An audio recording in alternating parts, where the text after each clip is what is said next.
Psychic Radio, Earth's #1 psychic radio network, and watching Moonstruck TV, enlightening television. Welcome. Time for Avid Advice Live with Thea Johansson.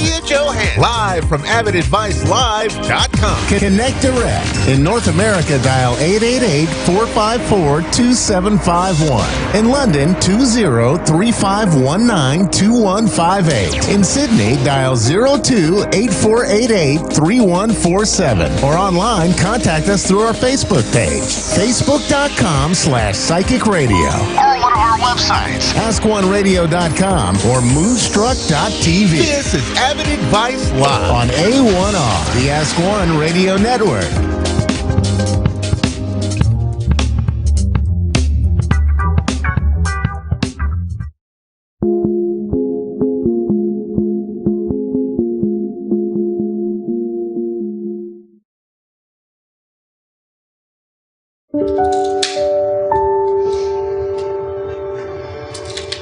There is somebody's mom here. She directed to you right now. Fia is actually channeling my mother. I have her right now with me. She passed away 3 years ago. She says, forgive me. Hearing from my mom was amazing. What she told you before, 3 days before she passed. That she loves me and that she'll see me soon. She's directing me another woman in the room. Please. My grandmother was my mentor growing up. There's 2 women that directed by her right now. You and her. She's talking about the man that she was concerned, and she's still concerned, and she asked for forgiveness for that man as well. The man that she brought forward to forgive, that's my brother. She's telling you to stop being weak. Bring more confidence into your life. You know, we're all at different points in our lives. We've all been through different experiences, traumas, excitements, joy. She's proud of you. You're quick on something. You stopped something that was very hard for you to do. You wouldn't think that 10 years ago that I was addicted to drugs. She says, I'm proud of you. Continue. I never stopped asking the universe to show me the way. She's talking about your pain. Let it go. I don't have to have that story anymore. I don't have to hold on to the story of my pain, of my past, of my trauma. Today, I can let it go. Let it go! She said, can you forgive me? Yes. Say goodbye to all things that could stop you to succeed, to feel good, to connect with your soul. Say yes high. Yes. Loud. Yes. Louder. Yes. She's asking you, can you forgive that person? She's directing someone else. She's directing a man. She's directing someone. Can you forgive that person? Can you forgive that person for her? Loud! Yes, I forgive him. Why you do forgive him? She want to know. I forgive him for myself. You are worthy enough to do everything for yourself. Not for anybody else, for yourself. I know that takes a lot from her, but she gives. And she gives and she gives. She's asking you to be strong, to be powerful, to be connected to your soul. You don't need anyone's affection and approval to be perfect. You are already perfect. Believe in yourself. Yes. Just say, yes, I do believe in myself. Yes, I do believe in myself. Louder! Yes, I do believe in myself. Louder! Yes, I do believe in myself. And I believed in her. We're all from Brooklyn, New York, so there was a very Jewish Italian community there where people's homes were open and they would intermingle and share their faiths, share their food. She's talking about backyard. She's talking about the trees. She's talking about dishes. She's talking about the chicken. She's talking about the chair. She's talking about everything. Please direct her what she's trying to say. Hannah's house. Yes. My mom's house. We all lived together. I mean, they lived there. with my mom and my dad. They were always together. We were always together. Always cooking. She actually made a better chicken parmesan than my mother. Yeah, hers is special. Hers was, but don't tell her that. Yeah, don't tell my mom that. Don't tell Nana. There is a power in sadness. There is a power in pain. And the power comes when you overcome it. Talking to her really, really helped me, I think. It's definitely gonna kind of just clear my mind of all the negative thoughts that I had.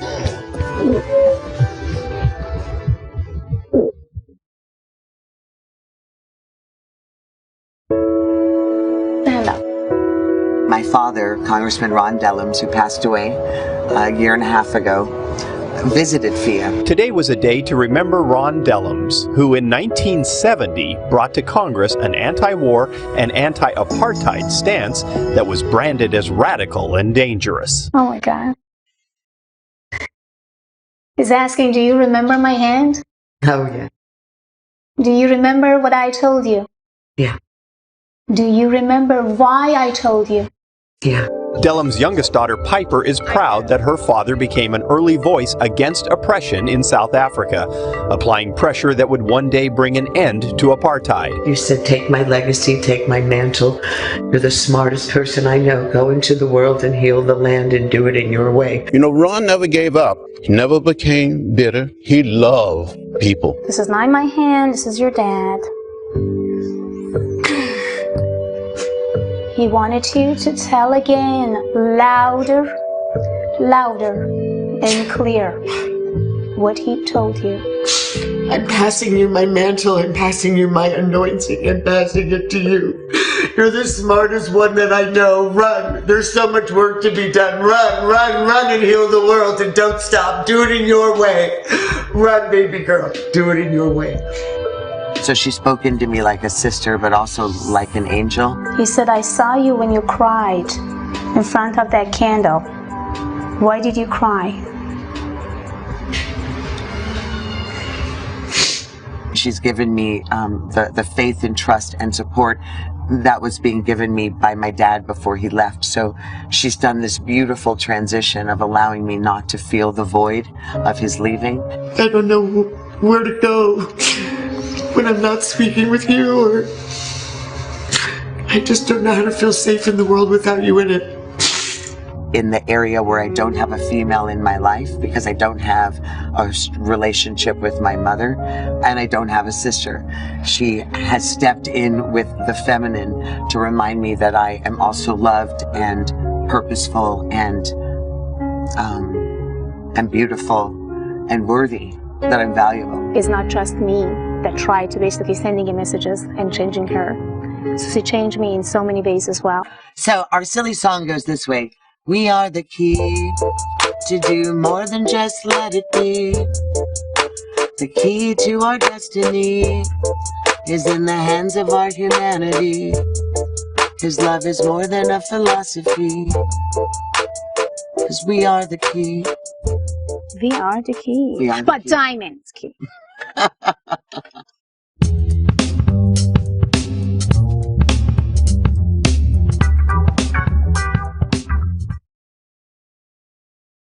You're watching Focus on South Florida. Welcome back. Did you know that police departments across the country and even the CIA sometimes turn to psychics to help them solve cases? Victims' families looking for answers also turn to mediums for closure. Fiona Johansson is an author as well as a licensed psychologist and hypnotist. She's also claims to have psychic abilities that have saved lives, and she's perhaps best known for working with people to help find missing people when more conventional means come up short. I recently sat down with her to talk about how this all began and the advice she has for all of us. Okay, so what exactly do you do when you work with law enforcement and you work with the families of missing victims or unsolved crimes? What kind of work do you do with them? Helping them to find some relief, some closure for family members, and also law enforcement to put all the puzzles together to find the real answer for the families. How did this all come about? I mean, how did you discover this was actually something you were going to pursue, or that you had some sort of intuition to help people with this kind of work? I was 7.5 when I found about my abilities. Then I started kind of like to feel something is not correct with me or right with me, because I can feel, sense, and connect with people before even I meet them, before even being in the place that they are, and I can even predict things 2 weeks before things happened. So basically, to me as a child, was not really the cool experience. But then after that, after the age of 17, 18, and 19, I thought that's the fantastic things, because now I can feel and sense anything and everything in my way and my family's way to help. I moved from my country to Stockholm, Sweden when I was a teenager, when I was around the age of 16. So basically it was hard. It was not really easy for me, but what I learned, I do have ability. I am here for some very important purpose. I have to help others. So, how did this connection with law enforcement first happen? And aren't law enforcement officers initially skeptical about what kind of science is this? How are we going to solve a crime using Actually, they don't. No? CIA use psychics. FBI use psychics. They do not really. That's what you think they are. But you have to be real. You have to have some abilities, and you have to feel and sense and locate people, and actually do have some paranormal to trying to help them to locate people. So basically, when I started, I was at the age of 17. I was back in Stockholm. It was actually a very hot summer, and all of a sudden I felt that I have some very hot vision in my face. It sounds like someone trying to be killed, or someone already been killed, and it was already recent. I could feel, I could sense the blood and everything. Then I went to the store, and all of a sudden I see that yes, that was actually some sort of, homicide and other stuff like, all over the place. And I kind of remember that I tried to stop the officer and say, stop, don't go there. At that time, I couldn't speak English, I couldn't speak Swedish, and I don't even know how I could explain myself to that officer and hold him. He tried to push me, he says, no, I have to just get out, or give me, or just like, please let me. But I do remember, I hold him and says, if you go behind this wall, you will have a shot in your head and die right away. And almost 60 seconds after, they found the guy with the gun behind the wall. And if I did not stop the officer, he would be dead in a second. So that was the moment that my career started for law enforcement in Stockholm. Tell me about this book you're writing with Jack Canfield. We all know him for Chicken Soup for the Soul, and you're working on a project together. Yes. Tell me about that. Yes, the name of the book is Success Strategy. So it's all about success, how to hijack your subconscious mind, how to succeed, and what you can do to achieve better. So basically, when Jack chose me, I was shocked. I was like, wow, it's so fantastic, and I would love to be part of it. I already have a book. I already wrote a book before Jack asked me. It was back 2016, and the name was Recoding Your Brain for the Better Life. You're also a hypnotist, and yes. You have degrees in psychology. I want to point that out, too. Yes, thank you so much. Yes. But what was a very strong, powerful vision that come to me at that moment when Jack asked me about it, I feel like I knew it, that I will do something with Jack. And I could see 2 months before that I'm sitting in the same room that the last time me and Jack had a conversation with, and he asked, I would love to go authoring together with you. I can't forget about that moment. I do remember I had tears in my eyes. I was like, absolutely, I will do my best. So we have to wrap up quickly, but what are a few tips that anyone can take with them in terms of keeping that negativity that might be around them outside of their Believe in yourself. Be positive. Never live in your past. Past is past. Never live in the future, because future is future. Be in a moment. By being in the moment, you're always happy and connected to yourself. Negative thoughts, negative energies is all taught. The way that we are thinking, feeling, and connecting. You can easily remove and reduce them by just change your thought. You can easily hijack your subconscious. Be yourself, hijack your subconscious, be in a moment, let go of your past, and forget about the future. Okay, thank you so much for joining us. You're very welcome. Johansson, who also goes by the Persian Medium, also works on books, as you heard, guided meditations, and art.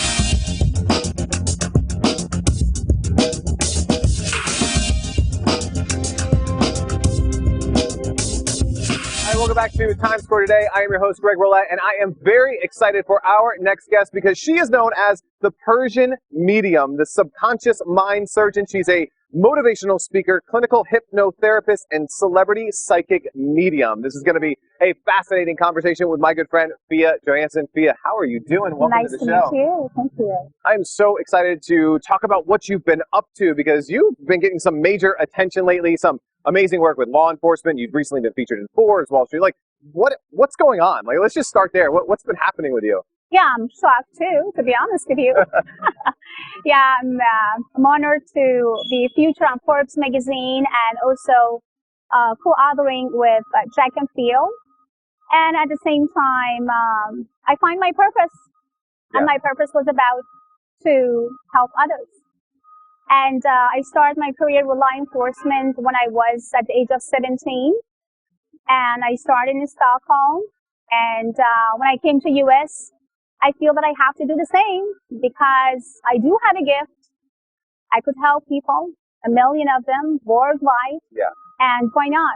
They need me and I need them to make them to feel good, relief. And then every families who reached out to me because of their missing persons, because of a lot of other individual cases, the most important part was if I can bring any relief and any happiness to them. Yeah. Which for me was a blessing when I could feel that I could at least actually give them some closure for their thought, their emotional feelings, and then, connection with themselves again. Exactly. Yeah, families, we need a lot of that right here, right now, today. Why do you think this is all happening now, right? Was it a certain case? Was it just you saying, I need to break? Like, why is all this attention coming your way now? The books, the media, the new business, like, why now? I've always been around media. But this time, because of a couple of cases that I can't mention because of the security reason, I've been very known. And those cases been kind of huge cases. And Forbes got attention. That was a blessing. Yeah. And that was the feeling actually that I had. And then they reached out. They want to feature me. And then after that, everything. And I'm actually going to be featured on Wall Street Journal in July. Wow.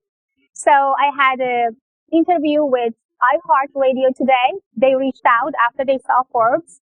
And it was amazing. People ask me, are you just finding missing people? Or are you kind of like just working with the law enforcement? No, I don't. I actually work with individual cases with people, like when people want to talk to me and communicate with me, ask me about anything and everything. Yeah. It could be their love life, it could be their investments, it could be any other type of the cases, like as a business entrepreneur that they do have. So that's what I do. Actually help them out. When does someone seek out a medium? At what point in their journey, whether it's for a missing person, for a loved one, for like their own life? When do they seek you out? Are you the last resort to help give me closure to the case, or are people starting to really see the value in bringing you into a case early? Definitely when all the cases are starting, so they know already about like what's going on around that case. But sometimes it's very hard to put all the puzzles together to find that a specific person or that a specific crimes. So that's why, especially cold cases, so that's why when I came in the middle, I'm receiving those messages, I'm connecting, and at the same time, I help them to put more puzzles together and more communication with people, and that would make them to succeed faster. Now, is this something that law enforcement has been using for forever? Is this something new to them? It's not something new. CIA actually used psychics for so many years, and also other law enforcement also using psychic. Google using psychics, and but it's not every person. So you have to have a talent, you have to have a gift, and they are not a joke. If you are not deliver, if you are just pretending or acting, nothing good is going to happen. So you have to have the gift, you have to have a talent, and they want to see the proof and test. Yeah. And believe me or not, you know, I think and I believe so strongly, law enforcement, they do have some psychic abilities by themselves because they knew what's going on, but they are not really believing in their inner voice or their thought and subconscious until they get in connect, example, with me, and I'm just like, well, you already found it, but you pass it down. Why? Because you doubted about it. So we do all have. We are based on energies. We pick up energies. We're receiving energies, but we have to listen and we have to connect with that energies. What do you think it is that makes you unique? Like, why do they bring you in for these cases? Because I'm stubborn and because I'm telling law enforcement what to do and not to do. And if they are not listening, I'm getting out from the room. And they know me.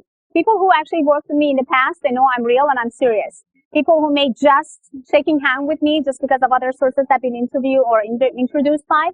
So then they kind of like, it takes time for them, maybe about 24 hours or 48 hours to get to know me. After that, they would say, well, whatever you says, yes, we do. I love that. And the stubbornness is taking you to really good places right now. I love it. Where do you want this to go? Like, so the writing the books, the getting the attention, working with law enforcement, working with, like, where do you see yourself growing this? I have no roof. There's no roof for me. And as long as I can help other people, that's exactly what life is. I mean, I think I do have a gift just because of one purpose. Just be there for people and let people bring love and happiness to you. And as long as I know and I feel and I breathe, I would love to help as many as I can. So people who want to talk to me about their personal issues, because I'm a clinical hypnotherapist too. So I'm removing addiction, any type of addictions with hypno. Yeah. I'm also actually having master degrees, psychologist master degrees from actually University of Stockholm. So basically, I can do a lot for people as far as I did all my life. Like at the age of 7.5, when I found about my abilities. Yeah. From that time until now, everything is just rock for me. I love that. Now, this is a fun question we ask everybody on the show. If you could go back in time, right? So whether this is you just starting your business, maybe it was when you were young and you found out these abilities. If you could give yourself a piece of advice, knowing now what you know and where this has taken you, what would you tell yourself? Be your own leader. Lead yourself and always be yourself. Never try to pretend to be somebody. Never try to change yourself just because someone or somebody or some country wanted you to be. Bring your unique personality. Tap into your talent and energies and just bring inspiration to people. When we are sending love and inspiration, we are receiving the same. Yeah. So just be yourself, be happy, and be thankful. I love that. Now, if someone is watching this right now, and I know they are, and they're like, I need a Persian medium in my life. I need her to help my organization. Like, where can they learn more? Where do they see how you can actually help them? I do have a platform named Avid Advice, A-V-I-D. Advice, avidadvice.com. So people can reach out through my avidadvice.com platform. I do have Instagram, Persian Medium, basically. Just type Persian Medium. Love it. I have over 1,200,000 followers already, so I would love to have more followers. So, and also avidawakening.com is my place in Corona Del Mar, Newport Beach. Okay. But right now the waiting list is about like February 23rd, 2020. But people who would love to meet me face to face, I would say go to fiona@avidawakening.com, send an email, and I will be there for you in no time. Lots of different ways to learn more, lots of different ways to contact you. Please reach out because she can help you, whether it's getting closure or learning more or getting that insight into what you need to know. Fia, thank you so much for being a guest here. Thank you so today. much. Thank you. Definitely. And we'll be back with more from Times Square today in just a minute.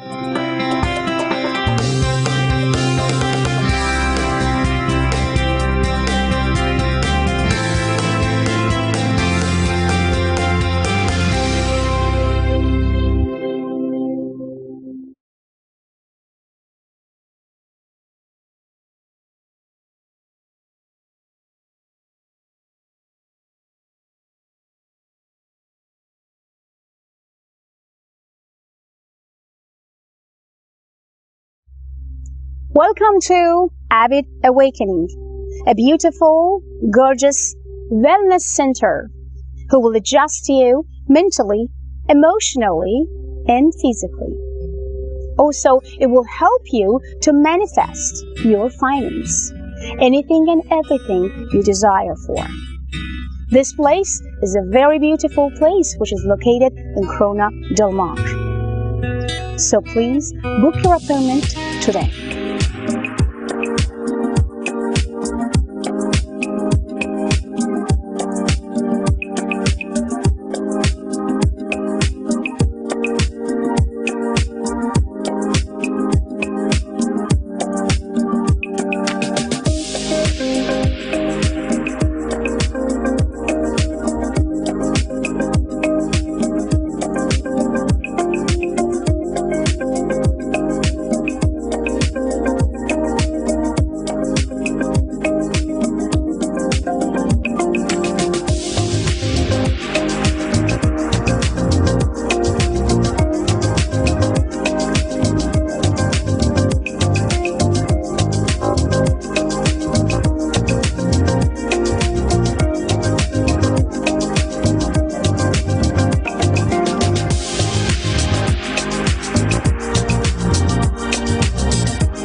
listening to A1R Psychic Radio, Earth's #1 psychic radio network, and watching Moonstruck TV, enlightening television. Welcome. Time for the Modern Day Medium with the Modern Day Medium. Modern Day Medium. Live from the moderndayMedium.com. Connect direct. In North America, dial 888-454-2751. In London, 20-3519-2158. In Sydney, dial 02-8488-3147. Or online, contact us through our Facebook page, facebook.com/psychic radio. Or one of our websites, AskOneRadio.com or Moonstruck.tv. This is the Modern Day Medium on A1R, the Ask One Radio Network. Hello and good evening from here in the UK, Woking, Surrey. This is the Modern Day Medium, and I'm really excited to be here this evening. This is my first broadcast working with Moonstruck TV and Air Radio. I have done a lot of Facebook Lives, so thoroughly enjoyed it. So I thought, seeing as though this is my first time, I'd introduce myself to you and let you know a little bit about me, my background, what I do, and how I spend my days. So as you can see here, I am in my treatment room, my healing room. This is where I see my clients, where I do my psychic mediumship readings and all of my healing as well. It's absolutely got a lovely, beautiful, calming energy in here. My guides are always in here with me, always ready and eager to work. So I absolutely love it in here. And it really is my own little healing sanctuary, which so many of my clients, the minute they come in here, they just say, oh my goodness, Michelle, this is so cozy, it's so comfy, and just emotions start coming out. And then I know that we're ready to work and start doing some healing. So I'm the Modern Day Medium, and I'm just going to chat a little bit about me. When I was 12 years old, I first saw spirits standing in the corner of my room.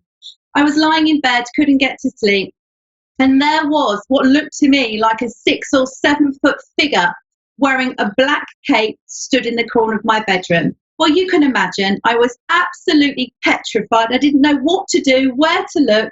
Immediately ran to mum and dad after I could move. I felt absolutely frozen. It was just absolutely crazy. Went into mum and dad, told them what happened. Obviously thought I was barking mad. And then so that was the beginning for me. And then many years later, I lived in Asia, in Malaysia. And that's where I first started my true healing and spiritual journey as an adult, where I started with Reiki, the beautiful energy of Reiki, that beautiful earthbound energy. And I took my first Reiki there in Asia, which I just absolutely loved. And that was the beginning for me in 2005. Then I went on to continue with the rest of my Reiki. Since then, I have become a qualified psychic medium. I teach chakra courses. I teach kinesiology, touch for health as an instructor and a teacher. I'm a reflexologist. Goodness me, shamanic practices. What else do I do? Rohani teacher.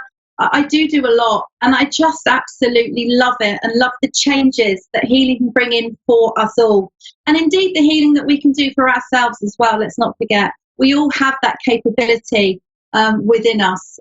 So let's not forget that. Let's not forget we are all energy. That's really and truly what we are. Energy. It looks like Gabriella something's going on there. Gabriella, somebody's ready to go. I don't know. I'm going to carry on chatting for a minute. This is my first broadcast, and I'm sure when I've done my second, third, and fourth, I will just ease into it and look like a total professional. But what I wanted to say is just for us all to know that we have the ability to help ourselves, to help heal ourselves. We just have to believe it in our hearts. And as the 4 bodies that we have emotionally, physically, mentally, and spiritually, we do have that ability to allow things to go, to allow emotions to go, meditations, connecting with ourselves, connecting with our higher selves, and just really take a look and feel what it is that's blocking me. What's this repeated behavior? Why am I not moving forward? Why am I not getting what it is that I need? You know, is this my stuff? Is it other people's stuff I'm carrying? So as a healer, and a psychic medium, being able to combine all this beautiful energy and work this way is just, for me, an absolute treat. I absolutely love it. It's my full-time job and profession. I've also been in a national newspaper as well with my sisters. Both my sisters are psychic mediums and healers as well, so it runs in the family. And we've also been in quite a few magazines and written several articles as well, which has just been an amazing journey. And here I am now on the lovely Moonstruck TV and Air Radio, going live to you wherever you may be watching.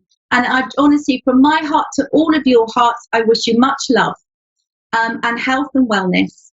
And as we now come into the festive season, the wonderful season of sharing love and being charitable for as many people as we possibly can be, I would just say, just not to forget, please, that the people that are less fortunate, the people that don't have what we have, family, and just loved ones around us, so just to spare a thought for those as well. Now, I believe I've got a caller coming through for me. Gabriella, is it, from Tennessee? Yes, ma'am. Hi, honey. How are you, my darling? How lovely. Good. How are you? I'm good, my darling. I'm good, good, good. It's late evening here, and it must be daytime over there for you, my lovely. Yeah, it's getting dark. Yeah, but it's still daytime. So how can I help you? If you can just speak up a little bit, my sweetheart, just a tiny bit, and then I can hear you a little bit better. Yeah, I was just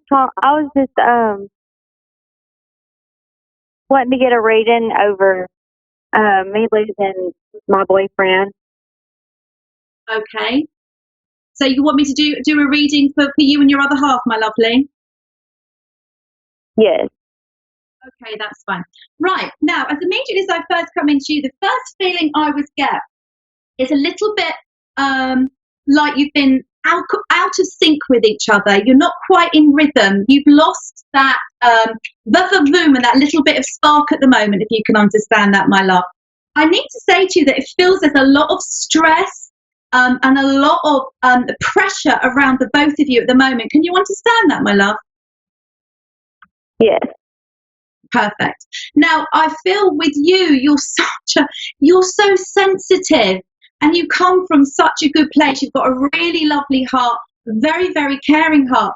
I also feel with you that you are very spiritual yourself. I know you're on here, but I feel you have a very strong spiritual following and belief as well, please, my darling. And that sometimes I feel that with you, the world can be just a little bit confusing, a little bit hard, and a little bit too much pressure on you. And I feel with you, you're going through times of change at the moment, please. And you're going through onto bigger and better things for yourself, for who you are and how you feel around yourself, please, my darling. I feel a little bit like your partner, please, my love, he's a little bit in the doldrums at the moment. I feel he's a little bit lost, not quite sure what direction he's taken, and I'm feeling a little bit of impatience between you and him, please. Like I almost like I want to give him a little bit of a gentle push and say, come on, come on, come on, let's get going, because I feel that you are becoming impatient. Does that make sense to you, my darling?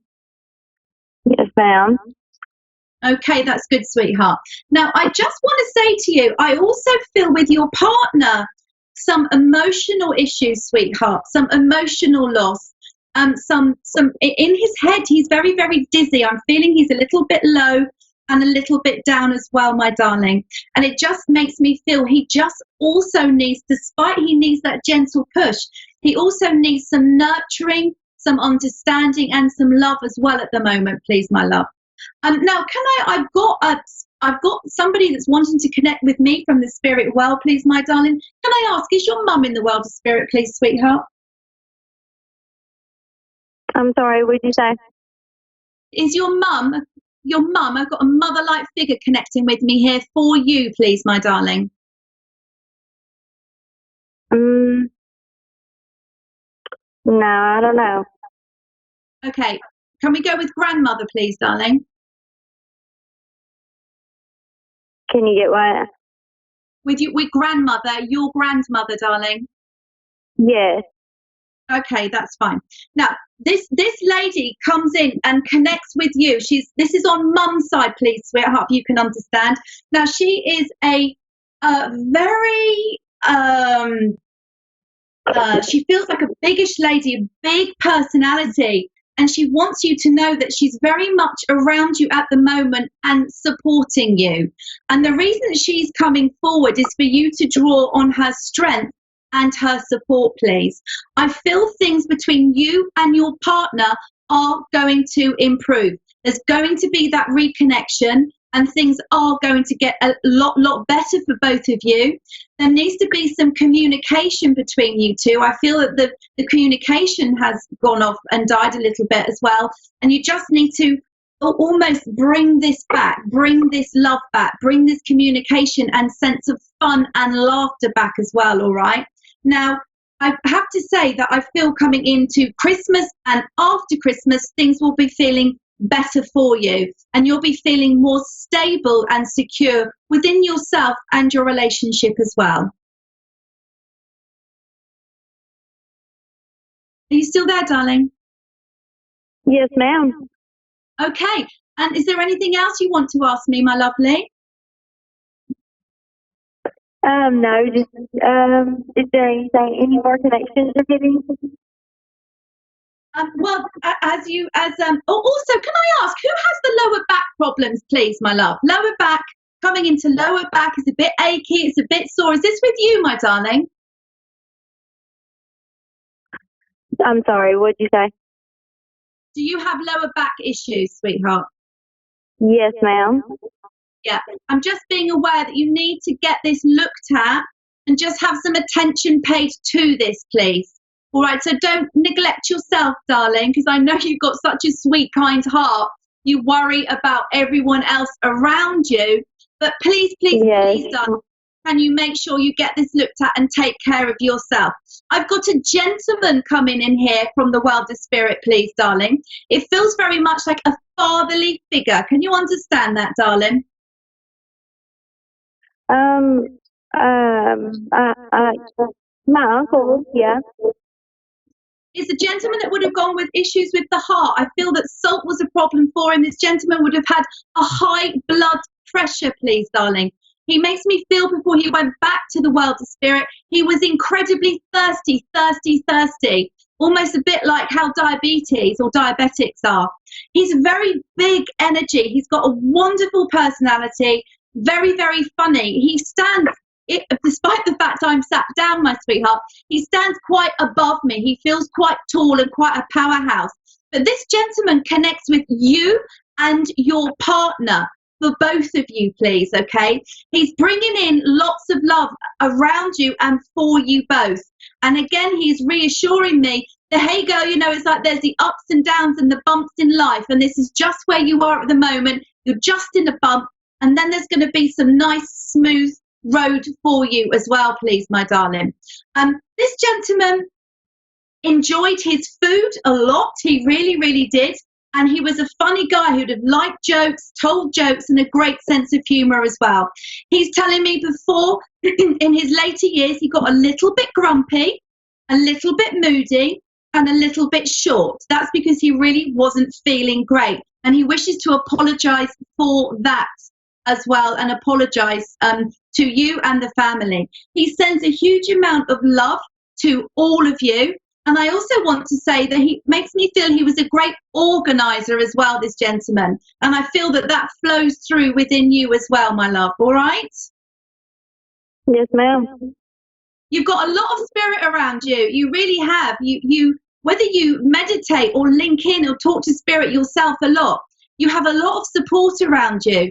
So please, please, please don't underestimate that link that you have. I don't know whether you do cards or angel cards, but I really, really want to recommend this for you to do this. Okay. Yeah, I'm serious. For you to get some cards or some angel cards, something for you to use, because it is there for you, okay? You're quite aware when spirit are around you, and things with your partner are going to get better. I feel this gentleman that's here in the world of spirit has just started tickling you and tickling you. Like he's saying he wants you to laugh more. He wants you to enjoy your life more. And the laughing and joking is all free. It doesn't cost anything. Even though there may be financial issues around you at the moment, a little bit of worrying is going to pass. But just for you to get back to that wonderful personality that I'm aware and can see that you have so clearly. What's this about feet with you? Can you understand that? Yes, ma'am. Is it either you love them or you hate them? But I'm just being shown feet, feet, feet, and then being tickled and played with and tickled, and you just really roaring with laughter. It's just lovely. And this obviously is coming through because this is what we want for you to be feeling happier and more jokey, all right? Okay. Is there anything else I can help you with? Is there anything else you want to ask me? No.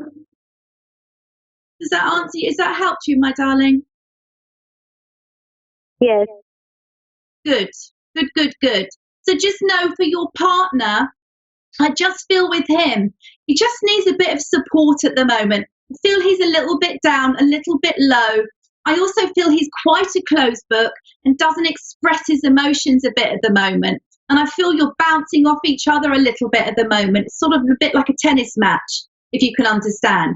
And so it's just that it just needs to be broken. This backwards and forwards just needs to be broken to enable you to bring back that laughter and joy and everything that you want back in your life. Can you understand a small little white fluffy dog in the world of spirit as well, please, my darling? I've got a small dog that's stepping in now from the world of spirit. A small dog? I've got a small dog, yeah, going back into family or a connection with family, and it's a small dog that, right, I just need you to know that dog is also in spirit as well and comes around you. So you've got quite a team that do come in you. I also want to say to you, I'm aware that you're not sleeping very well at the moment, please. No. Yeah, so just, if I could say to you just to try to clear your mind a bit and just let your worries go, just clear it before you go to bed. A hot bath, a bath with some Himalayan bath salts would help enormously. A meditation or listening to a meditation just for you to clear your mind. I also really would like you to talk to somebody as well and just really make it clear how you're feeling, because by getting these emotions and expressing this off and letting this go, it enables you to heal and let go. So, all right? Yes, ma'am. Lovely. Thank you. Well, you're my first caller. What a treat for me.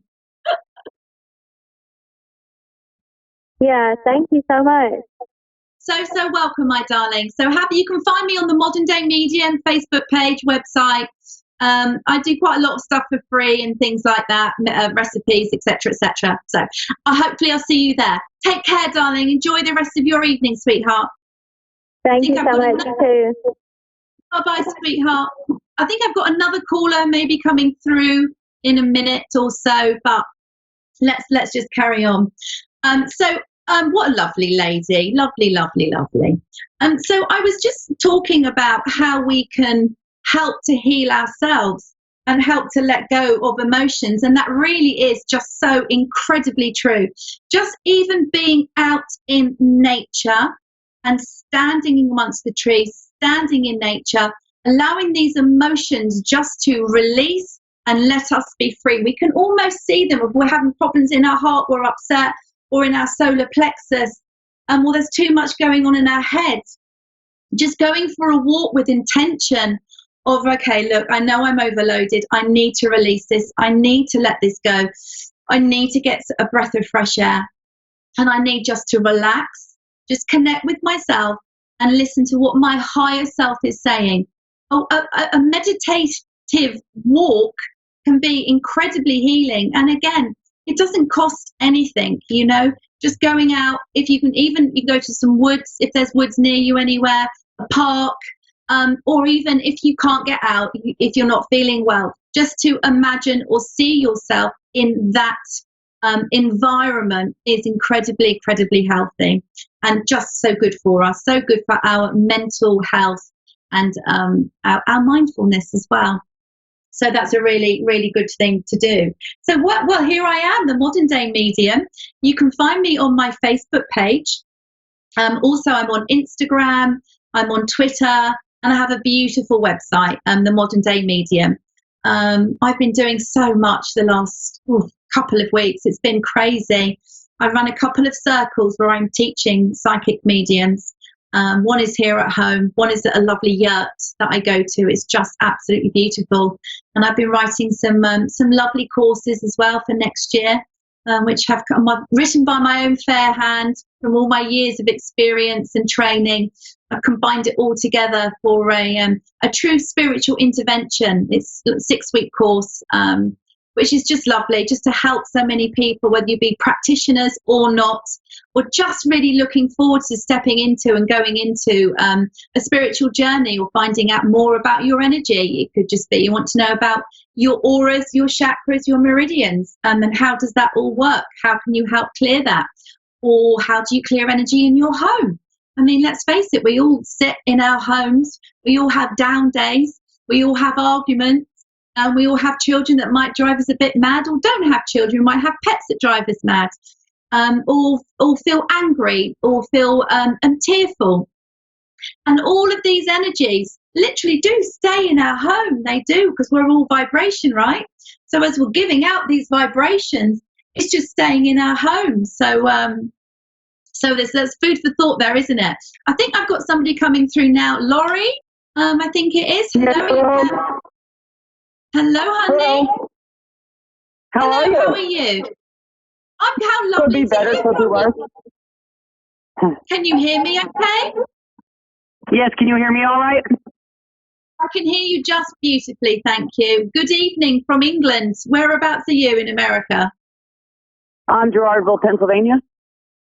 Oh, wow, amazing. Lovely, lovely. How can I help you this evening, my darling? I'd like some advice about how to make sure I end up doing the right things to make sure my future goes right. To make sure your future goes right? Yes. Okay, fine. All right, my darling. So this is independent future for you, just you on your own, standing in your own strength and in your own power, correct?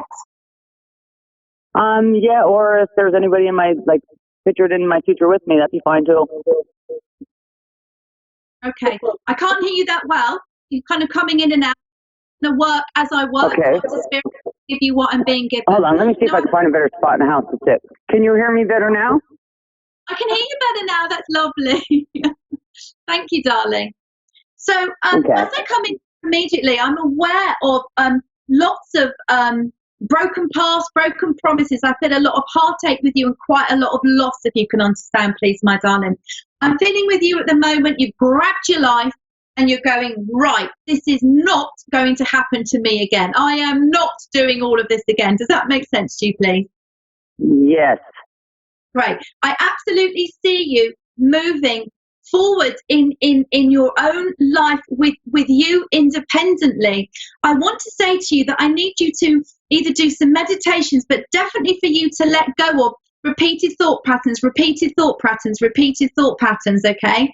I do need to say to you, I don't know whether you know anybody where you can get a little bit of healing just for you to lift some stuff that I feel very strongly in your solar plexus and in your heart chakra, where we just need to let go of past hurt and pain so it's not repeat. Does that make sense to you, please? Like, I want to give you a spring clean. Yeah? Okay. Now, you are an intelligent woman. You're a force to be reckoned with. And I also know you're a really good laugh as well, and an absolute scream, okay? But I feel with you that there's been a little bit lost, a little bit not too sure where you're going. And I have to say, I'm being told a little bit of insecurity and a little bit kind of looking at the biological clock. Does that make sense to you, sweetheart? I didn't hear the last 3 words. And a little bit like you're looking at your biological clock. You're kind of thinking, right, I'm going to grab life now. Yeah, okay, fine. Now, I feel that you've been isolating yourself a little bit. You haven't been going out and socializing quite as much as you used to. You just haven't quite been feeling it, not quite been up to it. But that is absolutely what I need you to start doing. Going out, enjoying yourself, having some fun, and really, really having a wonderful time, okay? Making yourself known, making yourself lifting your vibration up, making you feel happier and happier and happier. I have to say that I'm aware of a move coming in for you as well, please, my darling. I'm just being told that there's going to be a move for you as well, whether that's just come, but he's going to be brave enough to come and chat to you, and you're going to have to take the bull by the horns. But he is going to be very attracted to you. He's quite an organised gentleman. He's a together gentleman, and he's not going to need anything from you. I feel he doesn't live very far away from you at the moment, okay? And I also feel that this gentleman would like playing cards. He has a reliable job. He's in his latter years, please, if you can understand that. But he's a single gentleman and he's available. I feel that it's going to be like a collision, and the two of you are just going to meet, and you will be okay. All right, you will be okay. And definitely a move coming in for you. I don't know why when I'm in your apartment, my darling, or your home, I feel a little bit cold and a little bit chilly. I have the door open. I have the door open. I'm just like, oh, I feel so cold in there. Yeah, I hope that's helped you, my lovely, lovely lady. And just hold that in your heart. Have faith that you are held, and that your parents are around you, and that there's a lot of love around you, and that you will be fine. Just have faith and be buoyant and wonderful, all right? Okay, thank you so much. Welcome. God bless you. Thank you too. So this has been a wonderful, what can I say, here on Moonstruck TV. I will be looking forward to my next live show, where I will find many, many, many things to talk about next time. So you can find me, The Modern Day Medium, like I said, on my website, themoderndaymedium.com, Facebook, Instagram, and Twitter.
to A1R Psychic Radio, Earth's #1 psychic radio network, and watching Moonstruck TV and Lightning Television.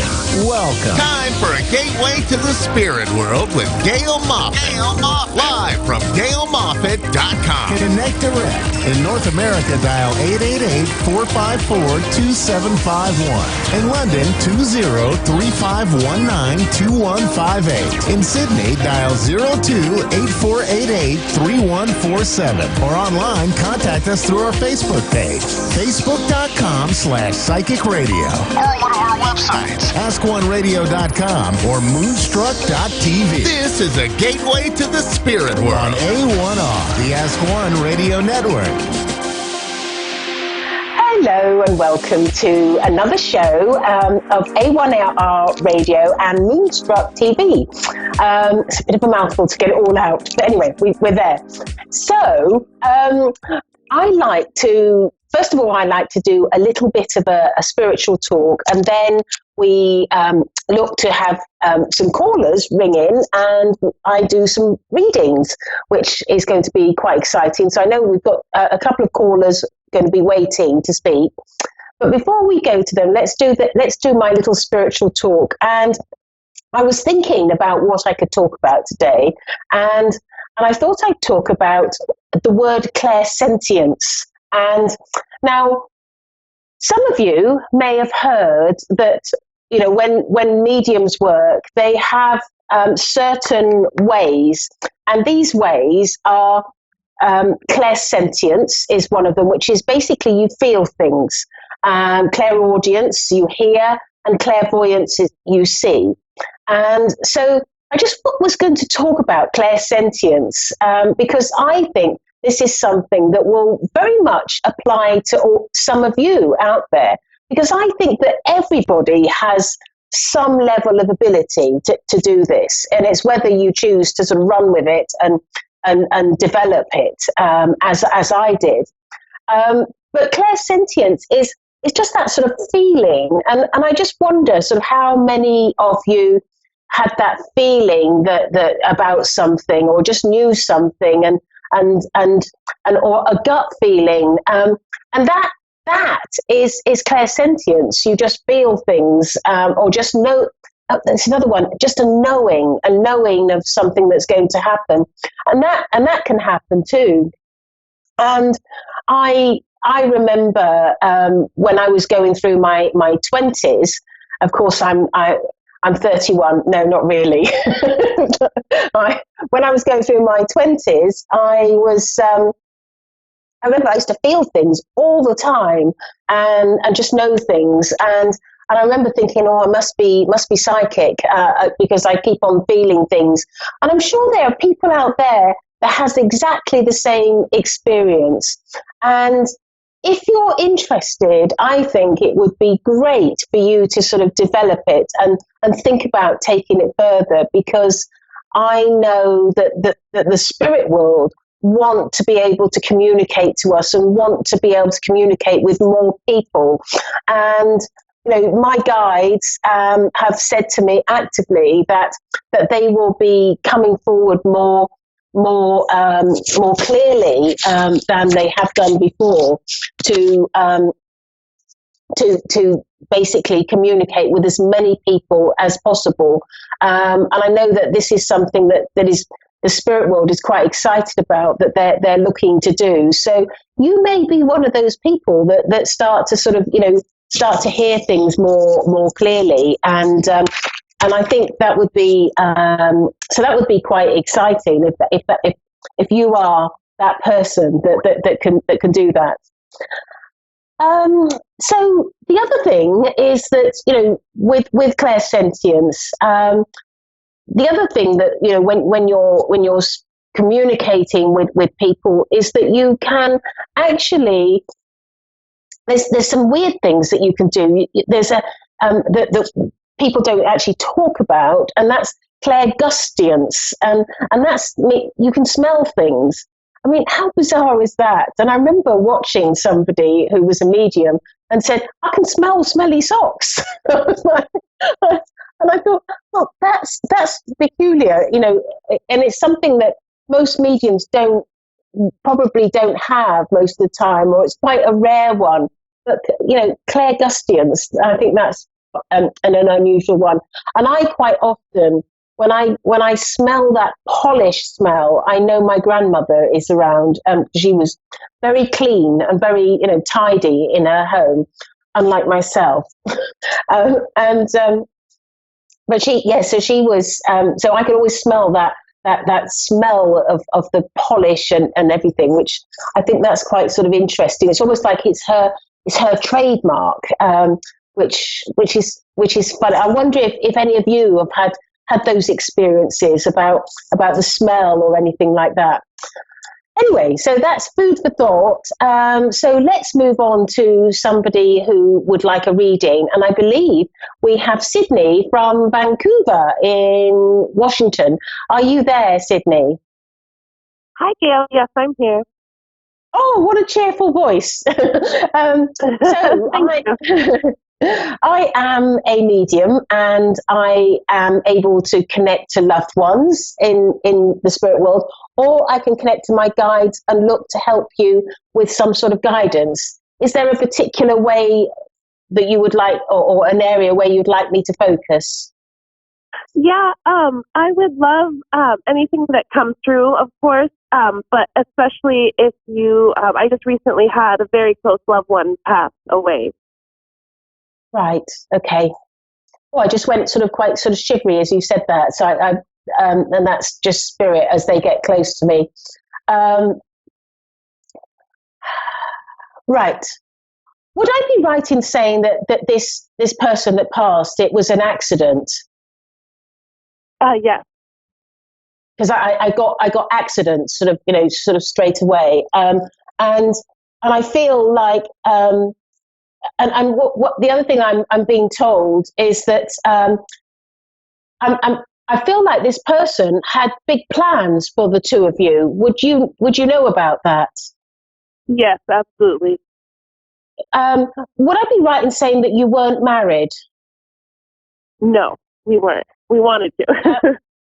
Exactly. This is where I'm going, because I feel. Oh, do you know, I am so tingly all over me. I feel that he wanted to get married and wanted to, do the whole thing. And I feel also that there was conversations about children. Would that make sense to you?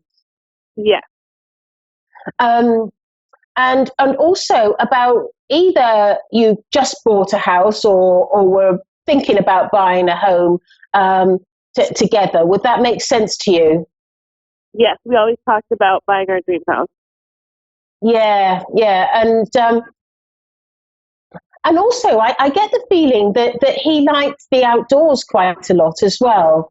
And I feel like he's somebody that was quite active and quite fit as well. And I feel also that he was somebody who was had almost like he had everything going for him. I feel like he had the potential to have a this great career, or I just feel like there was a lot going for him. Would you understand that about him? Yes, absolutely. I feel like he's very clever, and but also he's kind. There's a real kindness with him, and a sort of like a very loving personality, and I feel like he's somebody that would always think of other people before he put other people before himself. Like he's got this adorable sort of way about him that's very kind and loving. And as I'm describing him, he's saying to me, "You're just the same," and he's sort of almost like wanting to take the limelight off of him, because I feel like there's a sense of modesty with him. Like he wants to, but there's a confidence with him as well, because I feel like he wants to say to you, he feels that. He's been quite romantic with me. He's saying to me that you were just like the love of his life, and And he is also saying to me that he has found it quite difficult being in the spirit world, of which he has arrived and he's safe. He has found it quite difficult because he's making me feel, he's saying to me he misses you, and he it's like he had his whole life planned out with you, and it just got taken away from him very sort of suddenly, and he's making me feel like he feels like he's being cheated out of the life that he really wanted. But what's really interesting, yeah, would that be his personality, the way he was? Yes, exactly. But what's really interesting about him and about you is that there is a soul connection between the two of you.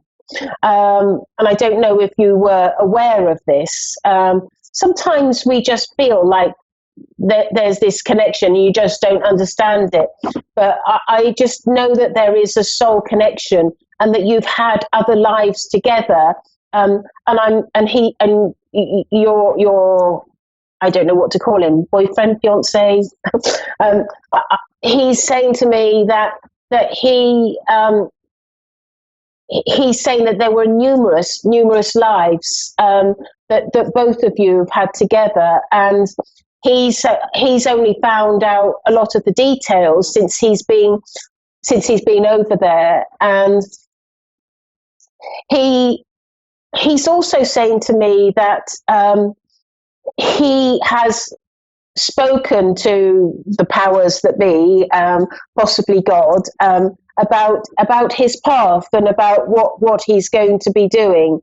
And I feel like there's going to be some certain stages with what he's going to be doing. But his first stage, I feel, is to spend a few years or a period of time with you. And I feel like he's been allocated as a guide to you. And he's saying to me that he wouldn't be at all surprised if you feel, well, I wouldn't be at all surprised if you sense him around or feel him around you. Does that make sense to you? Oh, yes, absolutely. Because he's telling me that he's going to be around you a lot, because this is his role, to be your guide, and he's going to be guiding you in your life. Because he's saying to me that you've got some, quite a few challenges ahead of you in your life, and they're not negative challenges that he's talking about. It's just, how, like, for instance, I feel like you've got something to do with what you do for work, or what you do is what you're going to be doing in your life, and I feel like you're going to need his help, and he's going to be there in your life. I get the feeling. Do you ever sense spirit, or sense or feel things, or have a feeling about spirit, or feeling about things? Does that ever happen to you? Because I definitely do. Yeah, because I feel that you're a medium, and I feel that this is the path that he's referring to, and referring to what's going to be done with you. Because I feel, I don't know, have you already sort of opened up, or are you just have this sort of awareness and don't know what to do with it? Yeah, actually, I guess I'm pretty new to it, but I think I've always kind of had weird things happen in my life. Yeah. Well, I just get the feeling with you that you're going to be going along a path where, and I know that, and I feel also there's a grandmother here as well with you that is wanting to take you on a path that is going to be opening you up. To spirit and be a medium. At the end of the day, we have free will, and this is your free will. But I know this is what spirit want for you, and I feel that this is going to be quite a an exciting time for you, because I wouldn't be at all. I don't know if you know anything about me, but I am able to connect to people from the Bible era. And I've just got this really strong feeling that the same will happen to you, that you will get messages possibly from God. And I feel that this is your time to open up, and this is your time to do the work that you're meant to do. And your boyfriend is going to be standing right by your side throughout it all. And I feel like there's going to be quite a promising journey ahead for you, an exciting one that is going to, almost like it's going to whisk you up into this world of mediumship and connecting. I get very strongly you're going to be able to connect to God, and that's something that I can do, but I feel that you will be able to as well. Find me on Facebook or Instagram and connect with me, because just connect with me if you need to have any other sort of questions or anything like that. Your boyfriend I want to just reiterate, he says that, he's wanting to say to me, please will you tell he wants you to know that he loves you very much, and that he's he feels like he's left you in the lurch, and he's apologizing for that.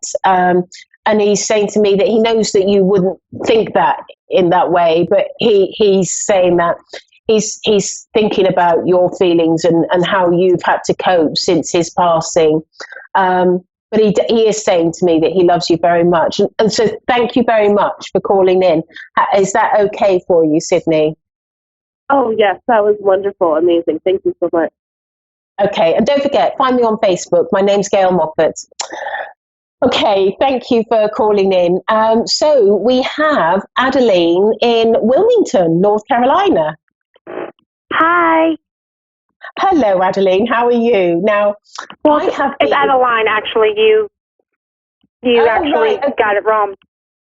I do apologise. Adeline. Right, okay. So I've been to Wilmington, and I just love your airport there with all the little rocking chairs.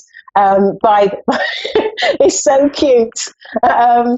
But anyway, so I am a medium, and I am able to connect to loved ones, or I can connect to my guides and give you guidance. Is there a particular way that you would like me to work, and where would you like me to focus? Both, actually. I've actually had spirits communicate with me specifically. I'm not sure how, but it has happened before. With my great-grandma, my great-grandfather, my grandma, and my appa, an 11-year-old girl. I've had astrophysicology. I've had gifts and stuff, but never really understood how or why, though. Yeah. It's interesting that my little talk at the beginning was about clairsentience and people opening up, and it happened to be that my last caller was able to do this as well. So isn't that fascinating? It's almost as though Spirit has lined this up.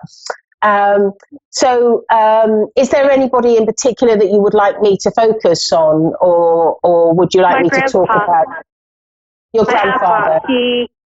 He just recently passed away about a year ago. And it was really, really hard on me because he was my favorite grandfather. Oh, that's tough, isn't it?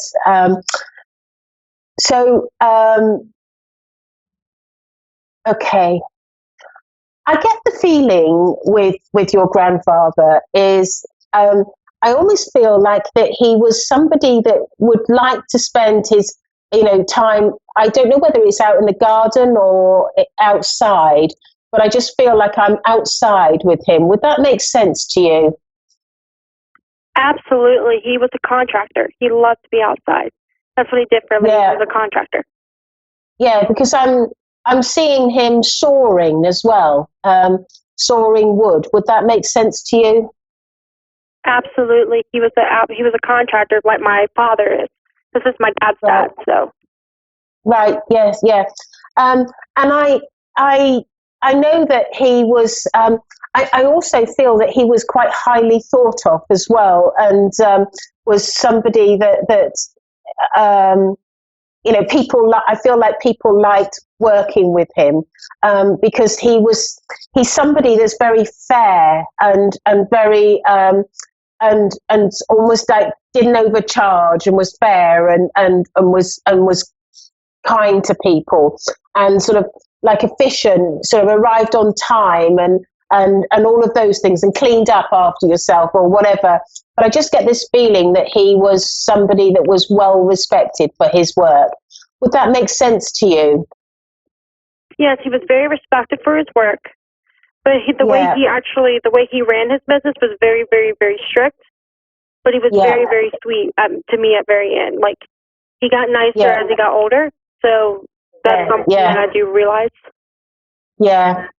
And I also get the feeling that there was he had his favourites and I feel like he had a soft spot for you and I feel that you possibly were one of his favourites. Would that make sense to you?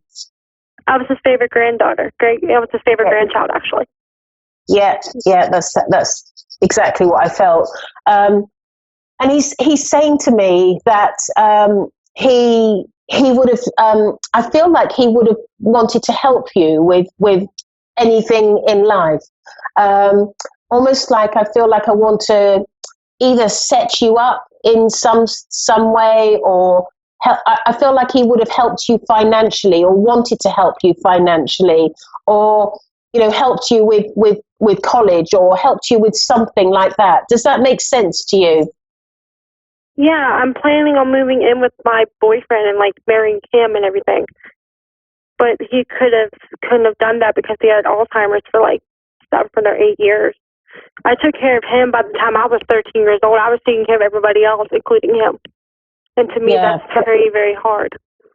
So yeah, but I just get this very strong feeling that he would have liked to have helped you in your life and supported you, and that's the feeling that he's giving to me really, really strongly.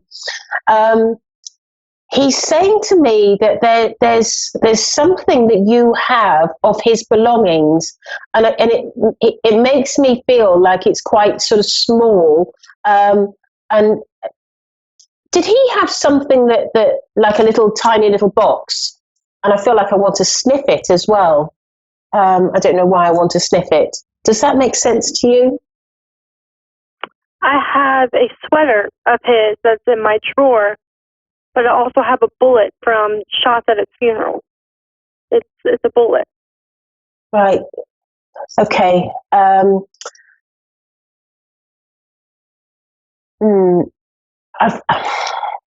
do you keep the bullet inside a little box? It's probably in a box somewhere, actually. I'm not positive if it is or not. Okay, because I felt like there's some sort of little box that's significant. So it may be that's the contents of it. I do feel that he is.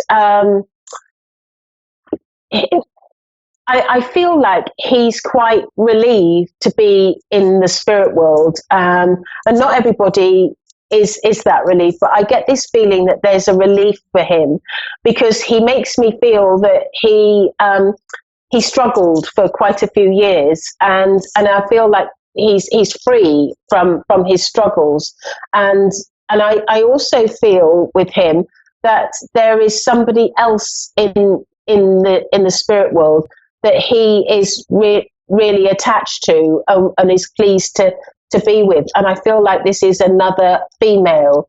Would that make sense? His wife passed away actually when I was 15.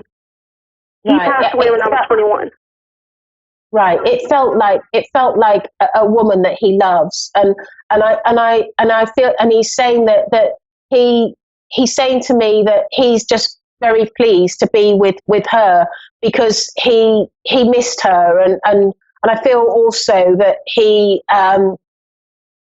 he's more content being with her than being here on the earth plane. He's saying I to miss me my grandparents a lot, and I remember one thing. It was raining on my grandma's funeral, and it was raining the same monsoon before he went into heaven, like an hour before. It was insane. It was the exact same monsoon. I'm not sure if that was like her saying, come on, but I remember her favorite thing was, oh, hell. I don't know why, but it just was. Well, they are together in the spirit world, and they are very, very happy together.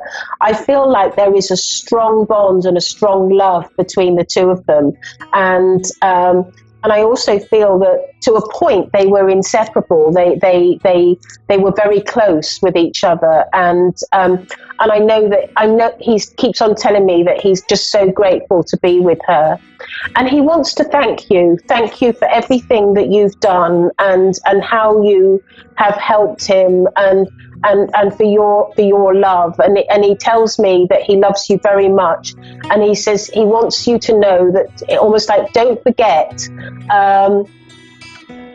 almost like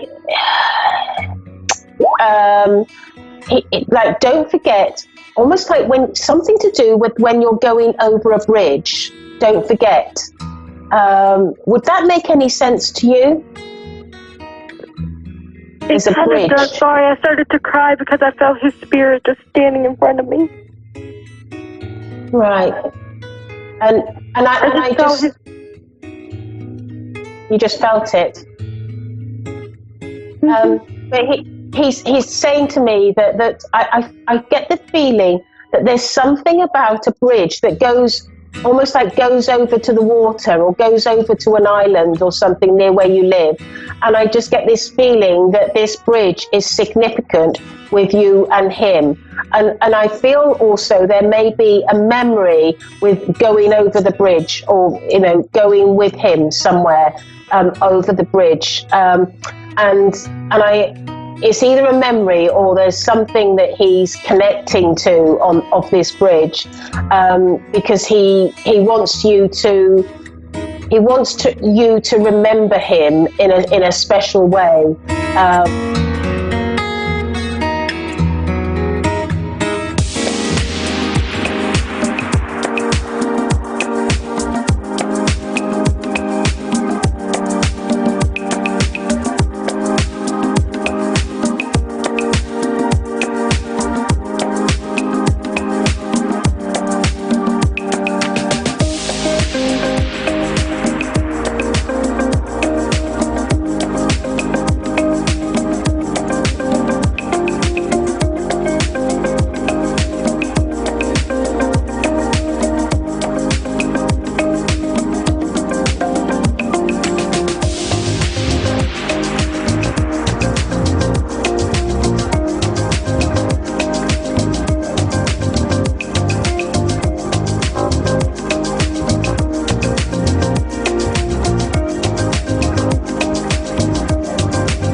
To A1R Psychic Radio, Earth's #1 psychic radio network, and watching Moonstruck TV, enlightening television.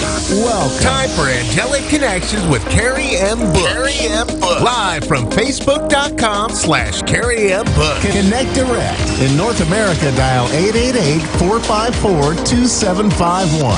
In London, 20-3519-2158. In Sydney, dial 02-8488-3147. Or online, contact us through our Facebook page. Facebook.com/Psychic Radio. Or one of our websites. AskOneRadio.com or Moonstruck.tv. This is Angelic Connection on A1R, the Ask One Radio Network.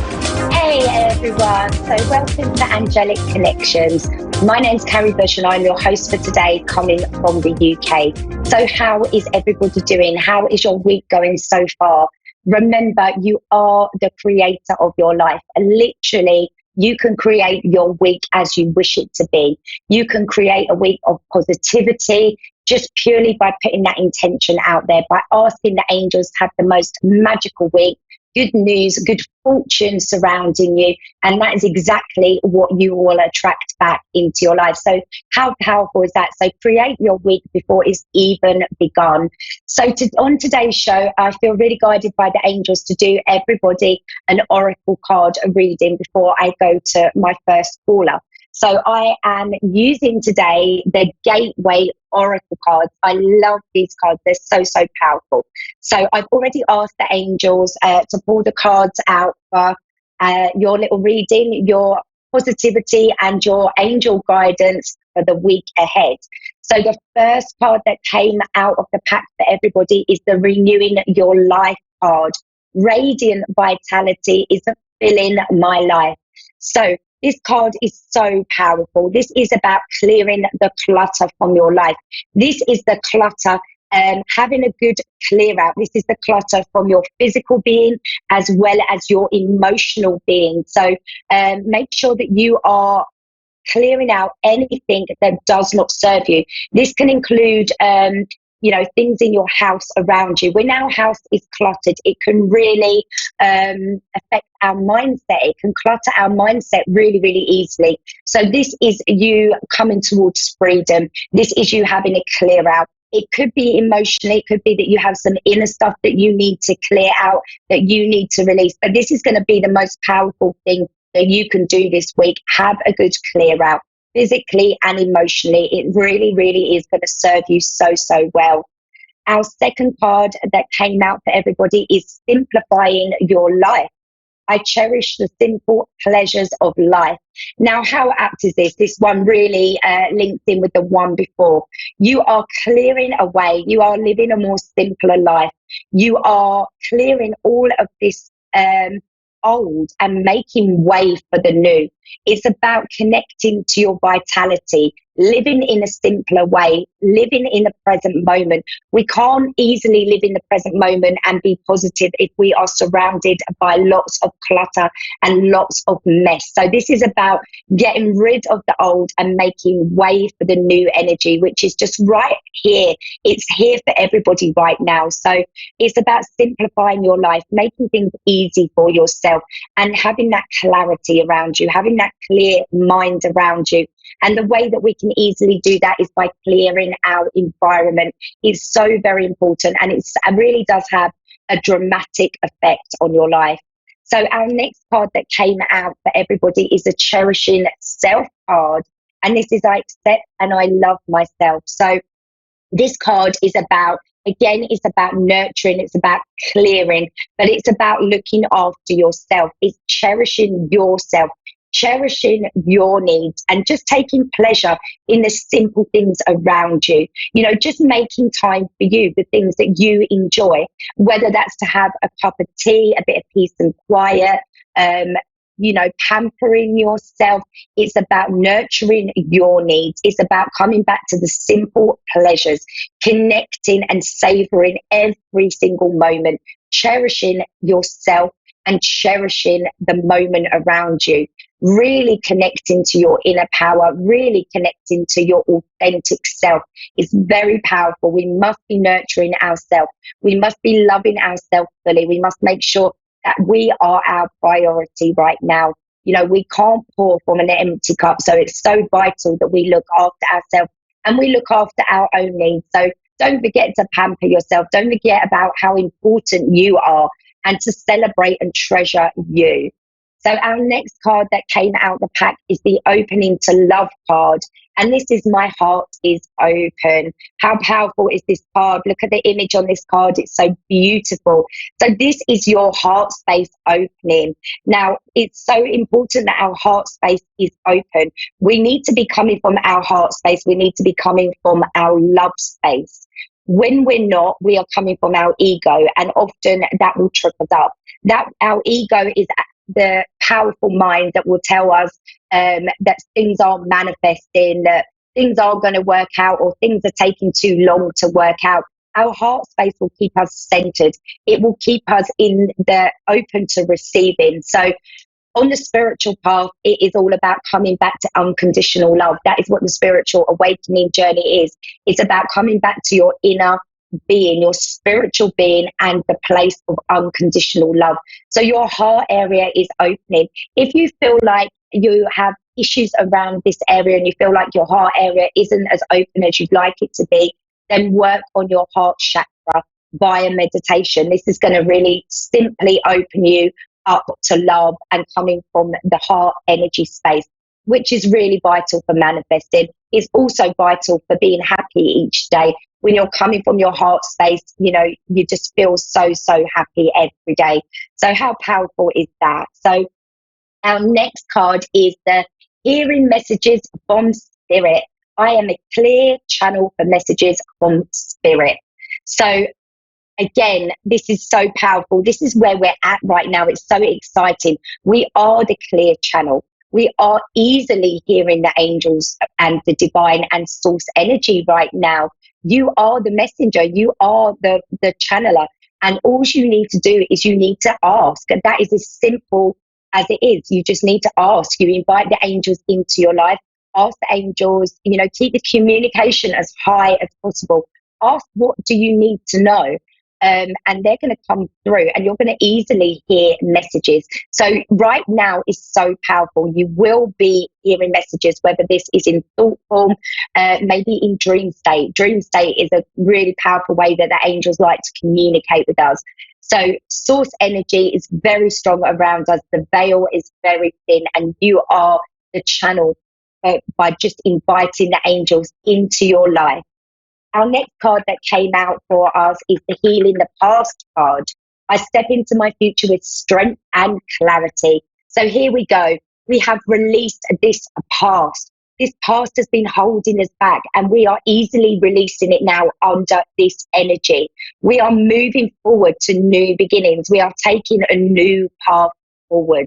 And the past is, you know, being washed away from us. Remember, with the past, everything that's happened to us, everything that we've been through was part of our soul's journey. We just don't need to carry the heavy baggage of it forward.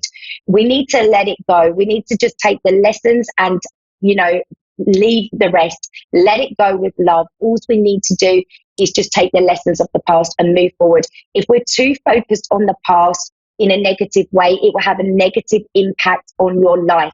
You can't move forward easily if you're always going back to the past. So very, very important card for us all this week. We are in high energy for releasing, so we can easily lift this weight off of our shoulders. So that's welcome news for each and every one of us. Our next card is the Expecting Miracles card. I love it when this one comes out. Miracles are blossoming in my life. I love it because we're releasing the past. We're making way for the room, for the new. We are making room for new energy to come in, and miracle energy is everywhere right now. You have the power to make anything happen. You really, really do. And those seeds that you've planted, the desires that you've planted, the prayers that you've been putting out are getting ready to bloom. So link into this miracle energy by just expecting it.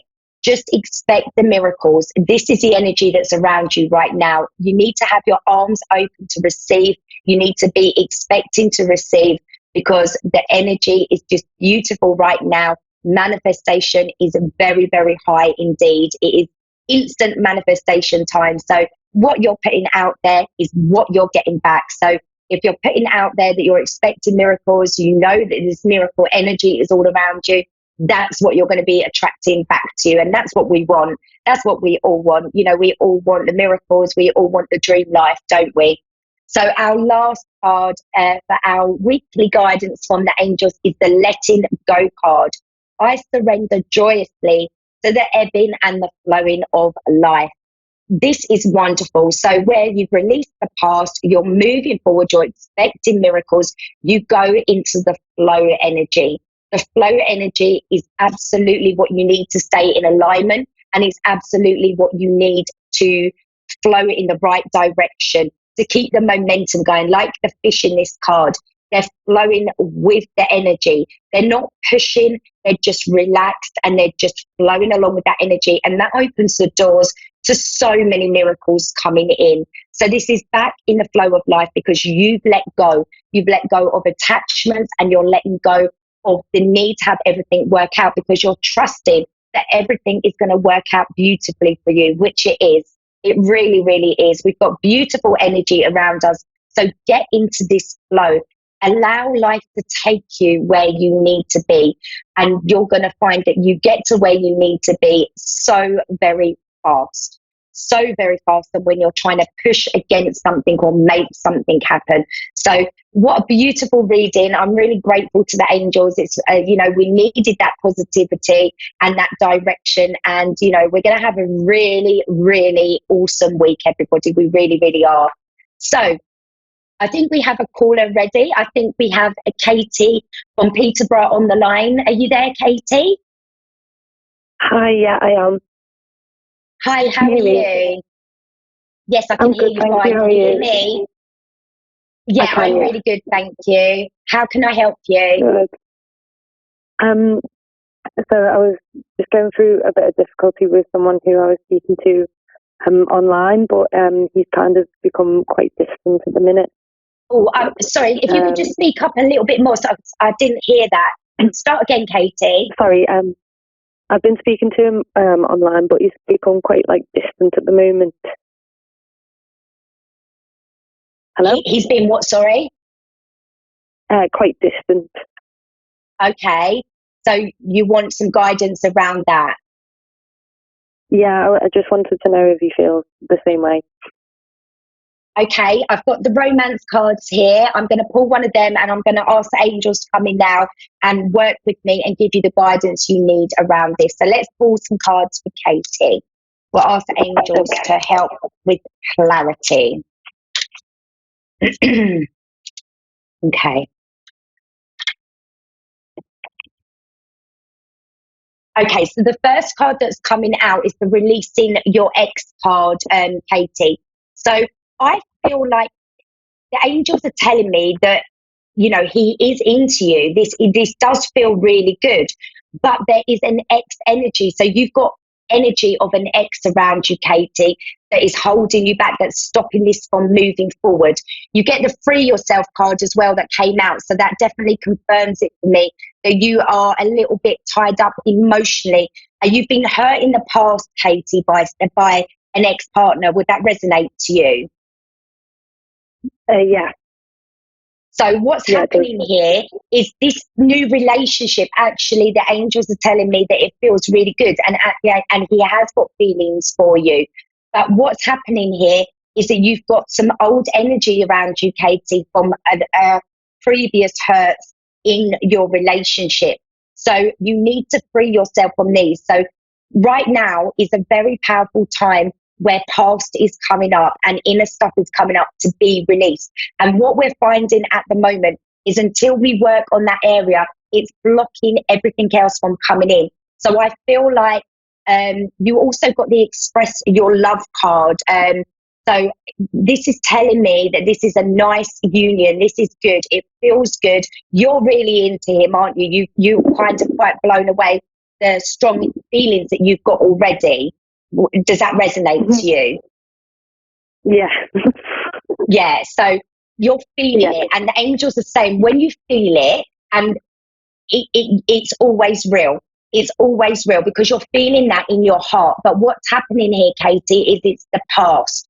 The past. There's a particular relationship that you had that hurt you, and you kind of put up some walls. There's a little bit of healing needs to happen within your heart chakra. And then this is going to easily move on. So I feel like it's not so much the guy that you're speaking to being distant with you, but I feel like you can't move forward until this is released. So the best way to release this energy is working with the angels, calling the angels in, asking them to help you release your ex. But also there's some brilliant meditations on YouTube that will help you easily do this. Is this kind of resonating with you? Does this make sense when I'm saying this? If this is the angels are giving me this so strongly for you. So you, as I'm talking about it to you, Katie, you should be feeling this, that, yeah, there is a lot of energy from an ex. Would you say that that resonates with you? Yeah, definitely. It does. Yeah, so you were hurt in a relationship and it really hurt you. The angels are saying it took you a long time to recover. So it's not a massive long recovery ahead of you, Katie, but what it is there's still some work that needs to be done here around this area. You've kind of got some walls put up there, walls of protection that you put up for yourself, which is totally natural, isn't it? When we get hurt, we do put walls up around ourselves. We're human. That's what we do. We protect ourselves. But I feel like this guy has got potential with you. I feel like it's got potential to move forward. What you're feeling is almost like the angels are giving it to me in a way that it's electric. It feels like a magnet that you're pulled to each other. I feel like the guy that you're speaking to started off voicing the same as you, how he felt, and now he's pulled back a little bit, if that makes sense. So he's pulled back a little bit, Katie, because it's about your inner work needing doing. So I would say with the energy that we've had recently, that you have been going back to the past a little bit. There's been things that have been popping up for you, a little bit of inner work showing up for you. Would that be right, Katie?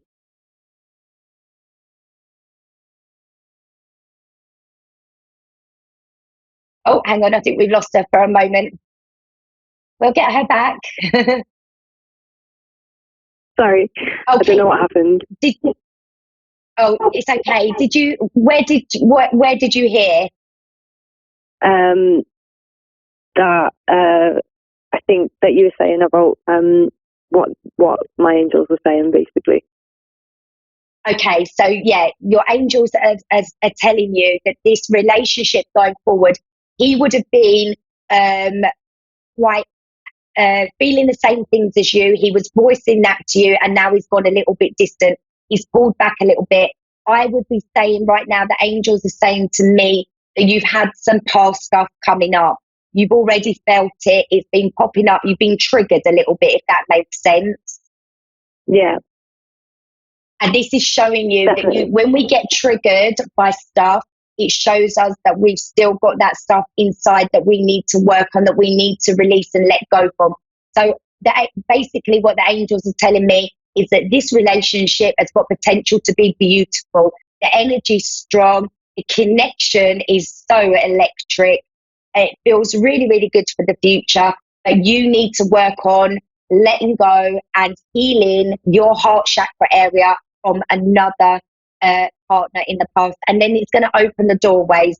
Right now, you can't move forward with this while you've got all of this hurt inside of you, because you're not going to be open to have the relationship that you want. But when you've healed that, you're going to easily move forward. Does that make sense? Yeah, it does, yeah. So it feels good. It feels good. You've got your future feels really good. There's nothing coming up that the angels give me that you need to worry about. You just need to do that little bit of inner work, do that healing, work on your heart chakra, and you're going to open the doorways to move on. And I feel like this man will be in your life. So hopefully that's helped you. Bit of clarity around Thank that. you very much. You're so welcome, and all the best with everything, Katie. You too. Stay safe. Take care. Yeah, stay safe. You take care. I know. Bye. So while we're talking about having inner stuff coming up, this is kind of going to be a current theme of 2020. We cannot move forward when we have the inner baggage there. I've spoken about this before many times on my shows. It's so important. We have to release this inner stuff. When you get triggered, when things show up for you, always letting you know that, there's stuff that you need to pay attention to. It could be stuff on the past. It could be a pattern that's not working out for you. The energy will be felt within the body. So this brings me on nicely to what I want to wrap up the show with. I want to talk about our auras, everybody. So our auras are our energetic field that surrounds our whole being. Our aura is so powerful. It is magnetic, and we will be easily drawing any energy around our aura, and this can include negative energy. Now, when you've got a healthy aura, you will feel really, really good. You'll feel strong. You'll feel energized. You'll feel really positive, and you'll feel really, really upbeat. When you've got an unhealthy aura, you will feel out of alignment. You will feel tired. You will feel stressed. You will feel low, and you just will be not feeling at your best. Now, it's very, very important that we cleanse our aura regularly, because our aura, we need to treat our aura as our energetic field around our entire body. We need to treat it the same as we treat our physical body. So we need to be looking after our aura, everybody, and we need to be cleansing our aura. So I just want to go through a few simple ways that can help you cleanse your aura really easily, because this is something that we should be doing on a regular basis, because our auras are like a sponge. So they're going to be attracting and soaking up negativity or any kind of energy that we are around. So it's really important that we're looking after it. So the first way that you can simply cleanse your aura is by using some sage. So we get the sage and we burn it, and we literally always start at the crown of the head, so the top of your head. If you have the sage, it's burning in your hand, and you literally just wave it around your whole entire aura field. You start from the crown of your head and you go down to your feet, and then you go round and work up your body again, finishing at the crown of your head. This is a really quick way to cleanse your aura field. You should be doing that regularly. At the moment, with the energy being so intense, it should be every couple of days, really, using one of the ways that I'm going to talk about to cleanse your aura. Another way to easily cleanse your aura is by having an aura bath. This is like having Himalayan pink salt, run in your bath with intention. You can put crystals in your bath while it's running, and you call the angels in to, you're having a bath with intention, and your intention is to clear your energy, clear your aura field of any negativity. So you get in the bath, it's very powerful already with the salt and the crystals. You've called the angels in, you can light candles, make it a real divine bath. And then as you get out of the bath, you're washed all of your aura with intention to cleanse your aura. You let the plug out, and as the water is going down the plug hole, that is all the negativity or energy that's not needed around your aura being washed away down that plug hole. Is very, very powerful. Now, this is the most exciting way to cleanse your aura, by using selenite. Look at this. This is a selenite wand, and it's just the most beautiful crystal. It really, really is. It's so powerful.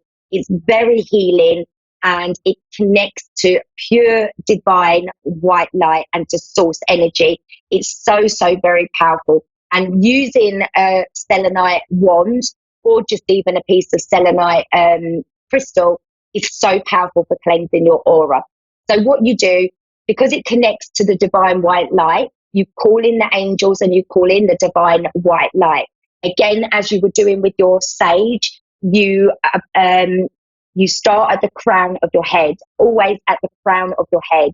And then you go, it's almost like you're rubbing out. So you're going down your whole aura field, as if you're rubbing out any negativity, any energy that doesn't need to be around your aura. You're rubbing it out. You're starting at the crown of your head, and you're going all the way down your body, and you're going to your feet, and then back round up your body, and take about 5 minutes, a good 5 minutes, really cleansing, calling the angels in. So powerful, so powerful, really, really is.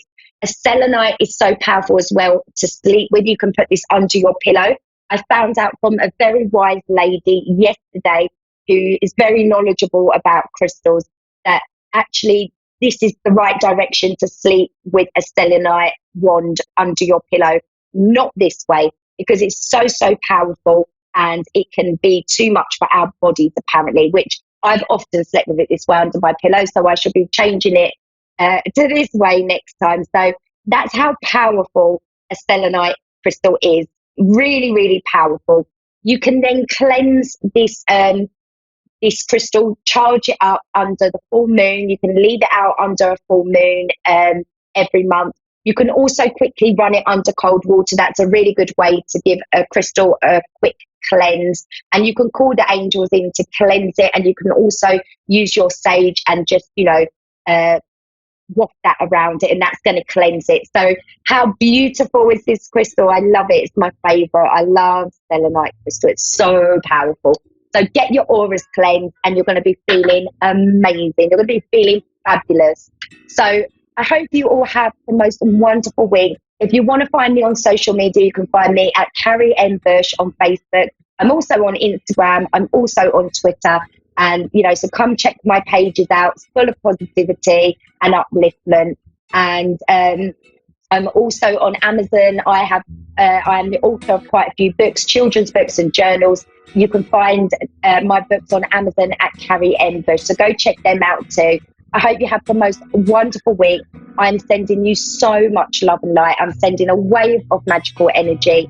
And hopefully I'll see you back here next week, next Tuesday, same time. Take care, everybody. Look after yourselves.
to A1R Psychic Radio, Earth's #1 psychic radio network, and watching Moonstruck TV and Lightning Television.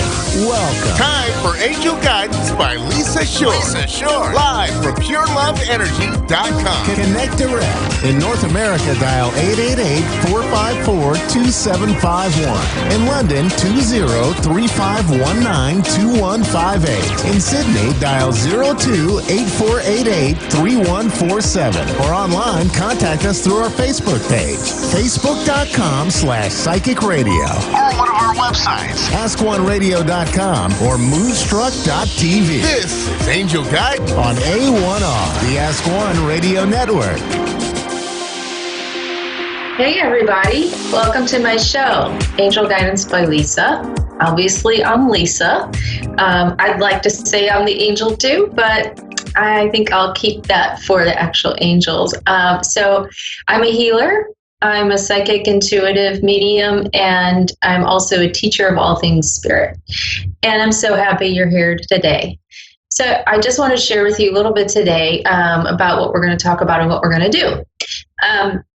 The first thing we're going to do is I'm going to give you a reading for the week and give you some information that might be helpful for you. And then the other thing we're going to do is we're going to do some healing work together. And all you have to do for that is to receive, and I'll go into what's going on with that in just a moment. So today I want to talk to all of you light workers out there. And I know there are quite a few of you, especially if you're watching this show or tuned in to Moonstruck TV or the A1R radio network. You are connected with what it's like to be psychic. You're connected with wanting to improve yourself, to answer the mysteries of life. You know, why do people call psychics? Why do they call mediums? Because they want answers. I do want to tell you that you have all the answers you need inside of you already, and I want to talk to you a little bit about that. The reading that I gave for this group today, just before I went on air, is about your calling in life. Now, some of you are, you have jobs and you're professionals, or you're working to earn a paycheck, aren't we all, right? But there are ways that you can incorporate being a light worker in your life without having it have to take the place of that job. Of course, you can always do that. This reading today is about you being a powerful light worker. In fact, I want to show you the card that I actually drew. And this is about being a powerful light worker. When you're a light worker, what does that mean exactly? Well, for me, that means that I am able to channel energy, okay? Channel energy, and energy is light, and give it to others so that they can feel better through energy healing work. Another version of being a light worker is to be that person who people come to because they know you're easy to talk to, and you always have something really motivating to say, and you have something that will lift them up in spirit and help them feel better. That's light working. Light workers can read cards. Light workers may be mediums. Light workers can be someone who is kind and helpful towards others and is raising the vibration or the frequency of the universe through their actions. Basically, light workers are people who are compassionate and kind and are wanting to help others and to help lift the energy of the world into a higher state. Why is that important? Well, if the energy of the planet, and I mean all the people in the planet, is low, that typically means there's a lot of people who are depressed, who are negative in their thoughts, who may not want to see the sunny side of the street. They just always see the negative. And for a light worker like myself, I am working towards helping others get another perspective on their life. Now, light workers can also teach people about how to help others.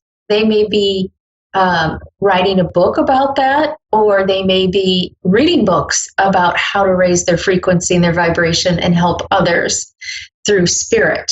One of the other cards I drew for you today is the card about books.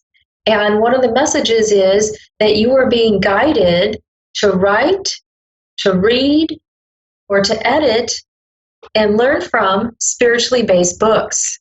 Spiritually based books are going to be books about anything having to do with light working, including getting through challenging times in relationships, or how to help people heal and release thinking and conditions that no longer serve them. And that sounds very simple, right? But most people who are light workers have a natural ability to do this. So if that comes easy for you, if you are just easily led to help other people, consider that this may be your calling. You may be actually being shown a confirmation right now through me, through my messages, that you should move on with this, that this is something you can do.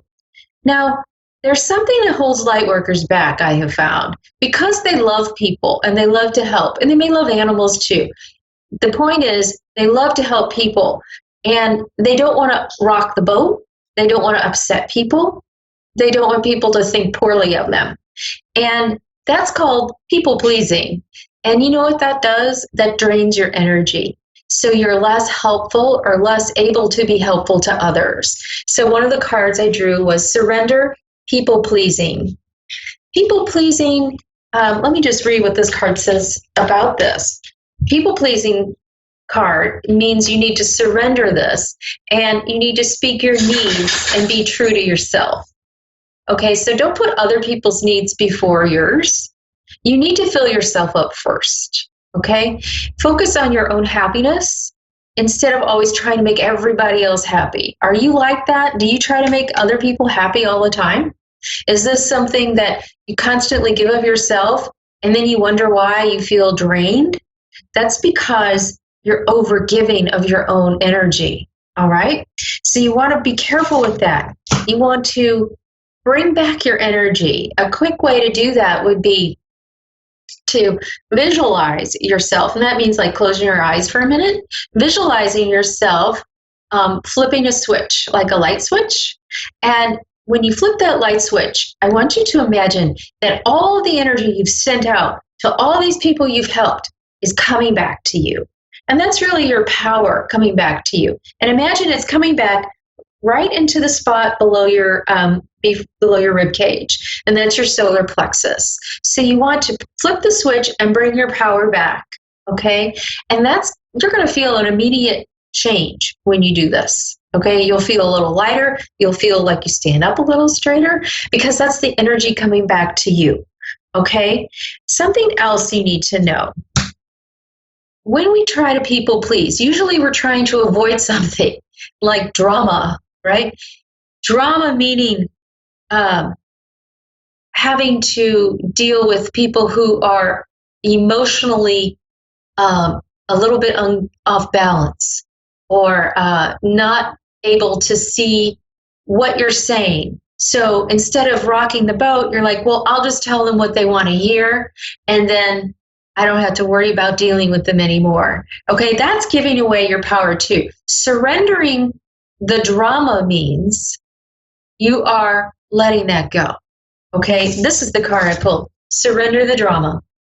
All right, the drama. My motto is, my life is drama free. Okay, I don't want drama. Drama is this. Surrender this. No matter how emotionally charged the situation, remain calm and don't contribute to the drama.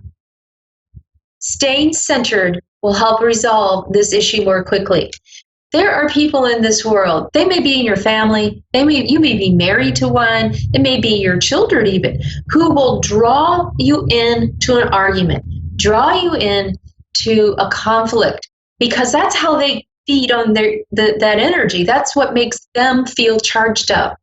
Okay? Actually, in some people, they feel like they are more powerful when they do that. And then they feel better. Well, that's not really a balanced way of feeling better, okay? When people try to start stuff with you, just stay calm. Center yourself in your heart, okay? Take a deep breath when someone starts to say something that's going to trigger you, that's going to set off something that they know is going to make you mad, okay? They know is going to draw you into an argument that they can feed off of. Okay, it's kind of like being an energy vampire. Energy vampires will start to draw in or suck in other people's energies because they don't know how to be stable and balanced on their own. And all they can do is feed the off-kilter, off-balance stuff. And you don't have to do that. Okay, you don't have to feed into that drama. It's not necessary. And it's certainly not helpful for you. You end up giving your power away again by giving into this drama. So surrender the drama. Surrender the people-pleasing habits, okay? And I want you to think about this.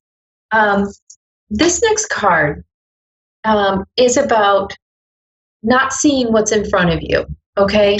This is a beautiful little fairy, okay? And she's looking out into the distance.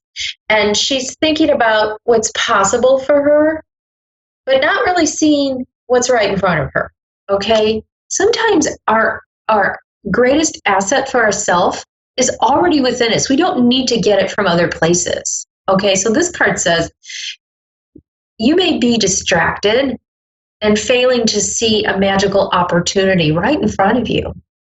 Okay? And this may not have to come from someone else. This could be right here. Right here. All you have to do is think about it for a little bit. You might want to you might be taking someone for granted or something for granted. So like I said, sometimes the answers are right here in front of us and we don't see it. We're looking off into the distance to try to call in whatever else we think is possible for us and not see the golden opportunity right there. It's like being discontented with your life and not being grateful for what we have, what's already within us, what we already have. If you can wake up in the morning and take a deep breath and open your eyes and get out of bed and walk across the floor, you're doing better than a lot of people. Some people can't even do that. So be grateful for the little things, and the big things are going to start to come in to your life. And then the other thing, the last card I drew, is really powerful, okay? This is about light working too.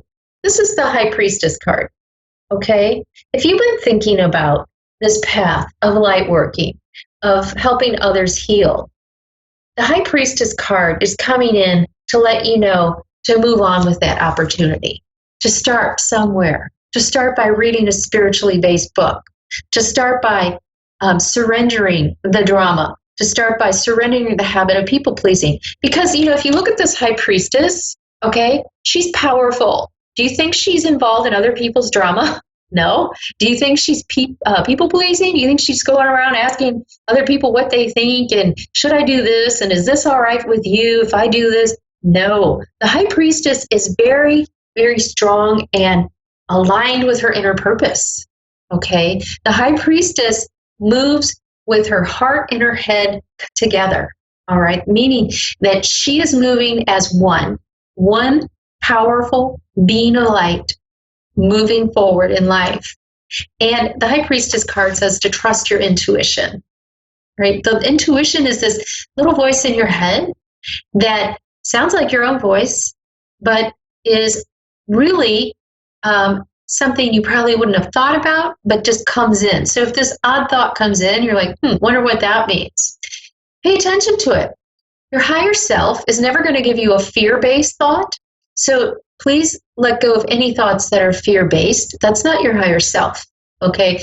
That's your ego self. And your ego self really is just the self that helps us survive. Okay, so sometimes the ego self sounds a little negative.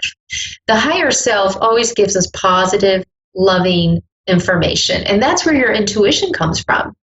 So be careful about what you think about and what you do before you do it. Okay, really consider it. Take precautions and considerations before you move into your next path. Now, your insights as the High Priestess will come through if you sit quietly with your thoughts.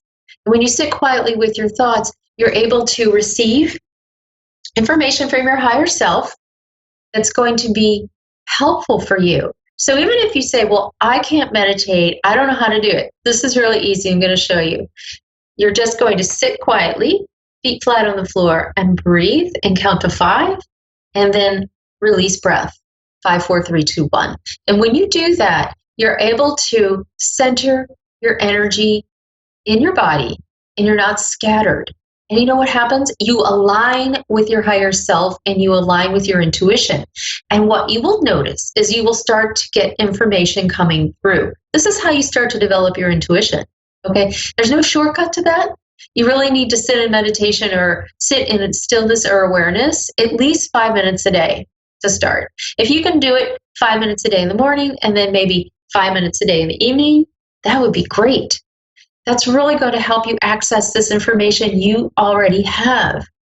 I know that there are a lot of people who are suffering right now. They're going through painful times. They're going through sickness. They're going through job loss. They're going through all these things. Those are all things that you can work through. And sometimes, though, it takes a little assistance to work through them. And that's what I do.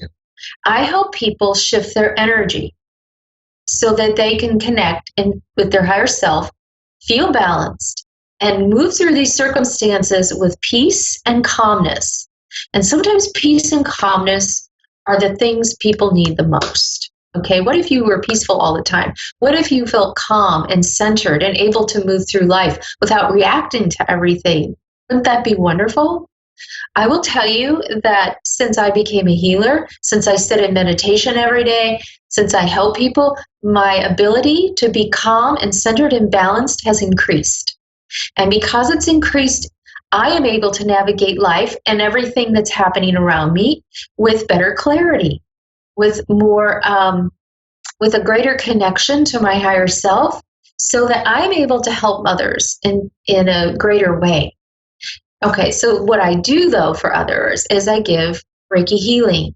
Reiki healing is spelled R-E-I-K-I. Reiki healing is a healing modality that is channeled through me. Maybe you've heard that word, channeled. When I say I'm channeling Reiki, it flows as light up here through my head, through my crown, through my body, and out my hands. Okay? Now, when I give Reiki in person, the person lays on the table. It's like a massage table, and I give them Reiki from the top of their head down to the bottom of their feet. Many times it's like an hour session, and it's so wonderful and healing and light-filled. After the session, 100% of the time, people tell me they feel lighter, they feel more at peace, and they feel like they've let go of things that don't serve them, and they're able to walk out the door and not have the same fears and anxiety and stress that they had when they walked in. Isn't that a beautiful thing? So as a light worker, you can do this too. You don't have to be trained in Reiki. You don't have to be trained in anything. You can use your hands and intend that healing light flow through you to whoever you're working with, even if it's an animal or a pet or a friend or a family member. You can channel light energy too. Reiki happens to be a certain kind. And so I'm going to talk to you a little bit about how to do that. This is how I do it for people who aren't in my physical space with me. Okay, so right now with everything being locked down, I'm not having people in my home, in my healing room for Reiki sessions. Understandable, right? So I switched to doing online sessions. Online sessions are just as effective as in-person sessions. They may feel a little different. You're not walking into a door into my healing room, but I am creating a sacred space. Imagine it as like a big bubble of light. It's a sacred space where there is love and healing and transformation. And how do I do that? Because I am attuned to this beautiful, loving light of Reiki. And so when I give Reiki, I would connect with the person, ask them what they want to heal or release. So right now, I'd love for you to think about in your mind what you want to heal and what you'd like to release. And think about that and set that intention for yourself, meaning decide what you want to have healed and what you want out of your life. And do that right now, because this intention is going to gather the thoughts and the energy and the healing to fulfill what you want, because that is law. What you decide, what you intend is law and is fulfilled by the universe. And that's good, bad, or indifferent. Okay, so make it good. Now, I want you to sit back, relax, and close your eyes. And if you receive Reiki energy from me today, I want you to say that to yourself. Say it out loud, say it mentally. I receive. And I'm going to start sending you Reiki energy now. And it's going to start at the top of your head. So I want you to breathe in deeply and close your eyes. Relax. Take another deep breath. And as you breathe, you're going to feel more relaxed. You're going to feel a lightness and an expansion of the spiritual body.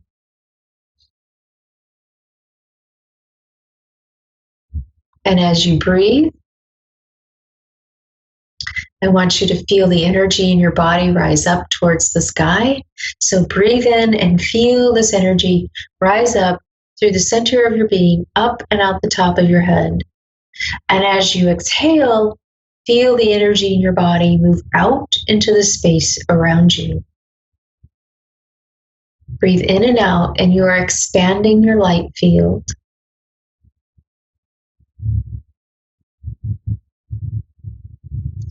And as you breathe, I want you to focus on what you're going to heal.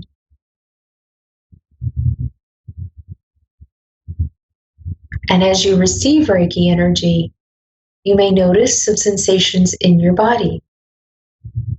You may notice a warmth or a coolness, a tingling, or a movement. And often I feel this too. So I will share with you what I am feeling as we go through this for the next few minutes.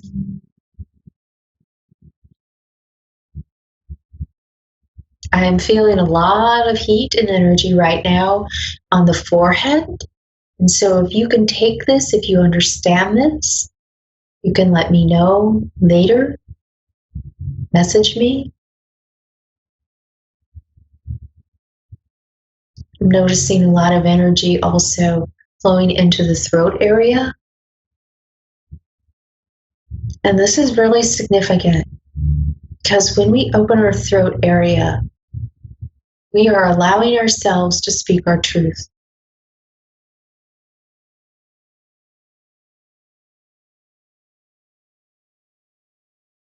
Deep breath.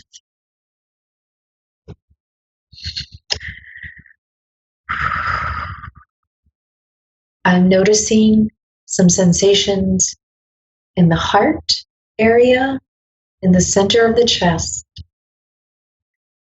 And it feels like a tingling, like a vibration, like a lifting up of this space.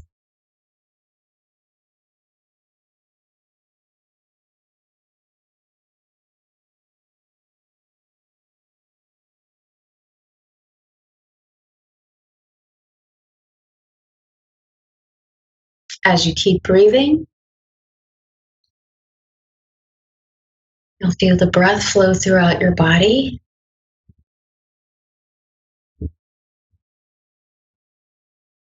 I'm noticing some sensations in the feet area.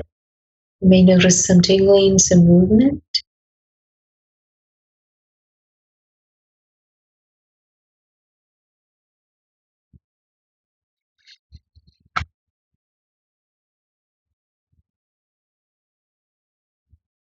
I'm also noticing in the lower abdomen some movement and some vibration. And this is connected with your influences that you had as a child from your family. And there are some influences right now for some of you that are affecting your life right now. And if they are affecting you in a way that you don't like, even if you're unaware of what they may be, these are being released right now so that any connections energetically you've had with family members in the past that were not serving your highest good, now or then, those are released.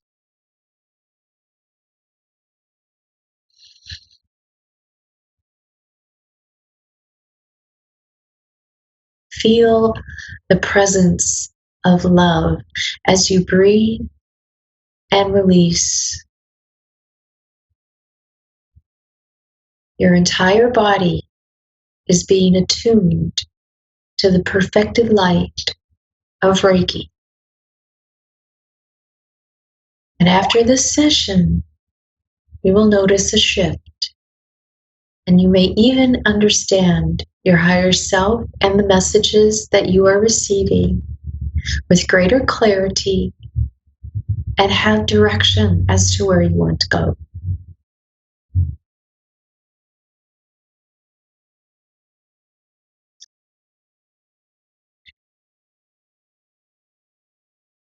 Deep breath. As you breathe in, notice the breath flowing into the legs and down into the feet. Next deep breath. Feel the energy flowing into the arms and to the hands.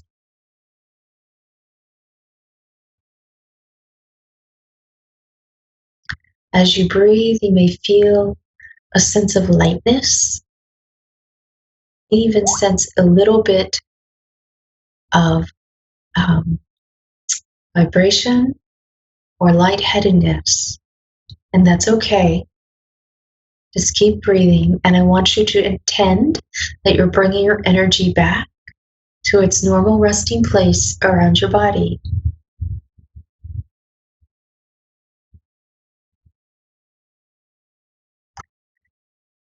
I want you to wiggle your fingers and your toes.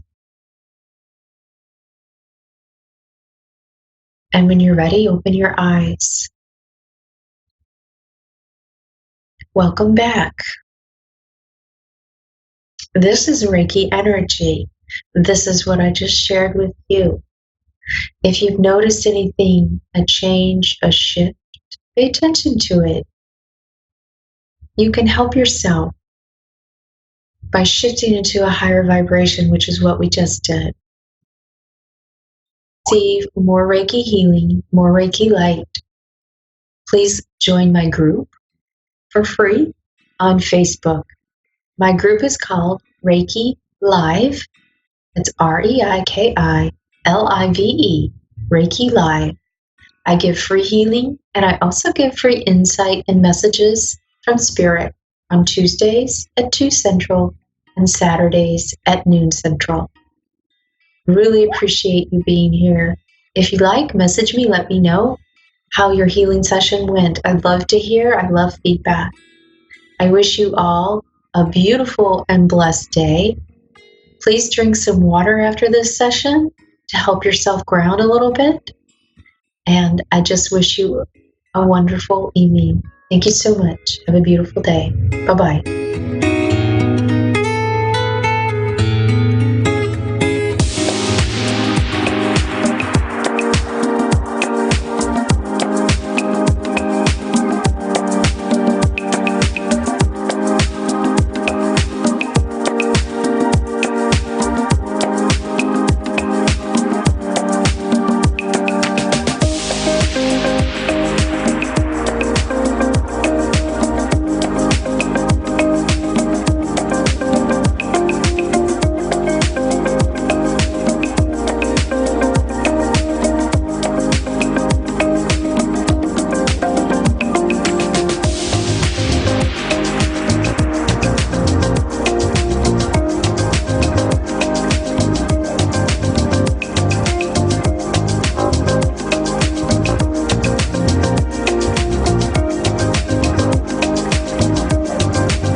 Psychic Radio, Earth's #1 psychic radio network, and watching Moonstruck TV, enlightening television. Welcome. Time for the Ask Rebecca radio show with Rebecca Russo. Live from AskRebecca.guru. Connect direct. In North America, dial 888-454-2751. In London, 20-3519-2158. In Sydney, dial 02-8488-3147. Or online, contact us through our Facebook page, facebook.com/psychic radio. Or one of our websites, askoneradio.com or moonstruck.tv. This is the Ask Rebecca radio show on A1R, the Ask One Radio Network. Hi, everyone. Welcome to the Ask Rebecca radio show. Thanks for joining me. How is everyone doing? Hopefully, you're doing well and you're continuing to make the best of the situation that we all find ourselves in right now. I know there's a lot of fear and an overload of different narratives and agendas being pushed onto the public. Best advice, stay grounded in reality. Do your due diligence and research information for yourself by looking at multiple sources, especially ones that are outside of your normal routine and beliefs, right? We need to look at everything, not just what you're always reading and always following. It's opening yourself up and getting multiple perspectives so that you can into it and see what actually resonates and vibrates as truth for you. And you just have to be willing to take your blinders off and seek truth for yourself. Do not believe something just because you think an organization that is touted by the mainstream media and or the government claims to have your best interest at heart. The rabbit hole of lies, it runs deep, and society is only ever told what the powers to be want you to know. Believe it or not, they know exactly how this reality works and how powerful the collective consciousness is in manifesting desired outcomes. They use you to stay wealthy and in control. So do some research on social engineering. Follow that rabbit hole. See what you come across. And remember this, the devil comes disguised in many forms and is an agent of fear. So if all you're doing is connecting with fear-based information, look outside of that, okay? Explore other options. All right, so before we get into everything for the intuitive messages, as usual, let's do a moment of Zen to help integrate some of the June eclipse energies that are already affecting us. Close your eyes, open your palms, and allow yourself to be open to receive.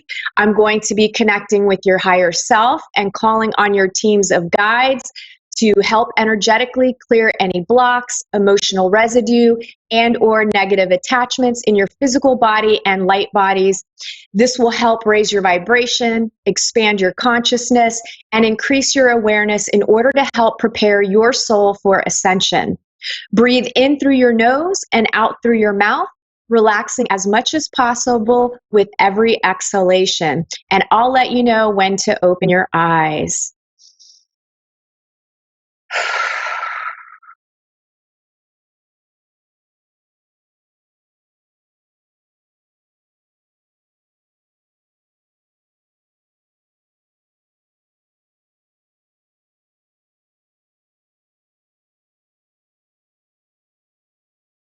All right, open your eyes. I was getting into that for a minute. I could have stayed in that Zen place. Okay, so tonight, I'm so used to saying tonight, but I meant today, I won't be taking a caller so that I can do the intuitive messages for this week and next. I'm taking a little mini vacation because my bridesmaids are coming into town and my future mother-in-law, they are taking me wedding dress shopping this weekend. And I'm so excited and I'm already in vacation mode. I don't even feel like working, but I'm doing the show because it's what I do. It's my jam. And I just want to say that I'm really excited and I'm really grateful that Florida is open for business with the social distancing measures in place, especially since we organized this last year. And, intuitively, I felt like it was still going to happen. And I'm so grateful that I trusted my intuition. And, we'll be taking the necessary precautions so that we can have a kick-ass time and enjoy it while we remain safe. And I'm just looking for quality time with my family. All right, let's get into what you can expect from today, May 19th through to June 2nd as an overall theme, and then areas of love, work, finances, health, and spirituality. General themes. As usual, we have some strong Venus retrograde activity this week, which will bring in another round of insecurity, disappointment, and disillusionment in love and money. And look, this may seem like a negative thing, but the big picture of this retrograde activity is to give you the opportunity to gain insight into your deeper issues that want to be healed, that want to be resolved, and that want to be rectified so that you can turn those negative feedback loops and the things that you're attracting to you based on your baggage into a positive outcome, right? Deal with your baggage, because this is a time where mastering yourself and learning to love yourself will have a massive impact on your happiness. Don't you want to be happy? I know it sucks working on ourselves and having to deal with emotions and feelings and maybe analyzing and looking at the things that we might think we did wrong, or choices that we made, or things that we said, or just dealing with the past of having other people having hurt us. It's not fun, but it's not as bad as you think. And having been through it myself over the last, 10 plus years, I am happier than I have ever been in my entire life. And I keep just attracting more positive, amazing experiences and people and relationships into my life. And I know beyond a shadow of a doubt that would never have happened if I didn't deal with my baggage, with all my junk, all my insecurities, all my fears, all of the false beliefs that I've had. So take my word, or well, you don't have to take my word, but try it for yourself and see how you feel, and you'll get what I'm talking about. Okay. We will also have new moon energies in Gemini, which will bring excitement around travel, love, and money. And that's going to counterbalance that Venus retrograde energy. So lots of blessings and things that will be going much better than you would expect, especially in the near future, right? So practice a little patience, because it's a little bit of a slow go with everything that's going on in the world, but things are moving towards improvement. The only minor bump that I'm feeling in this positive energy is possible delays in travel if you are traveling, and or miscommunication. But since the new moon energies are more potent and they lean more towards the positive things and aspects in our lives, any minor hiccups that you might experience, they won't even faze you. It's not even going to be a big deal. Like, you're not going to get triggered by it. You might just be annoyed by it, but you're going to be able to move on. No problem. This doesn't feel like anything major or significant that's going to shatter your world or rock your world in that way. So to me, it feels like a lot of positive things. There could be periods of feeling awkward or others being awkward around you. Someone could rain on your parade or place judgment on something that you're excited about. Don't take it personally. This is something that I'm experiencing myself, just because I'm not in a fear-based type energy, and I am going out there and I'm going to go dress shopping and I'm going to hang out with my friends that are coming from California, my sister that's coming from Colorado. And that really triggers a lot of people because they feel, well, I shouldn't be doing that and we shouldn't be doing that. But it's not their place. And as long as we're taking precautions and we are not hurting anyone else, we get to live our life just as much as the people that want to stay home and be safe. I have no judgment against that, right? So don't take anything personally during this time. There's a lot of energies that are at play. So if somebody's kind of poo-pooing on the things that you're excited about, don't let it get you down. You stay in your high vibration and stay happy, and it'll be fine. There's also a caution with driving and moving your physical body. So pay attention to your surroundings. That's always important. Be present in the moment. Get out of your head. Get into reality. Pay attention to where you're walking. Don't text and drive. Just really pay attention to your surroundings so that you're not ending up with some minor injuries or in a car accident.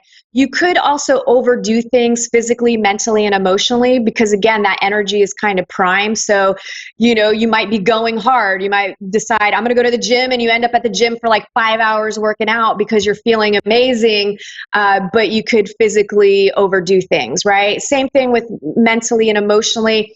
You're going to feel things. You're going to feel happy. Maybe you're going to feel sad. Don't dwell on any of the emotions. Just try to always bring yourself to a balanced state. Lots of healing energies around. Parts of yourself that are hurting, whether emotionally, mentally, spiritually, or physically, are being brought into your awareness through various situations and circumstances so that you can heal your traumas and begin to awaken and remember just how amazingly powerful and vast and magnificent you truly are.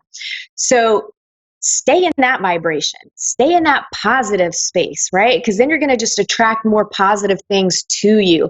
What you put your attention and focus on grows. If you're putting your attention on fear and freaking out and feeling like crap, well, you're just going to keep feeling that way. So you really have to find that balance and pull yourself out of that. Nobody's going to do it for you. You have to do that yourself.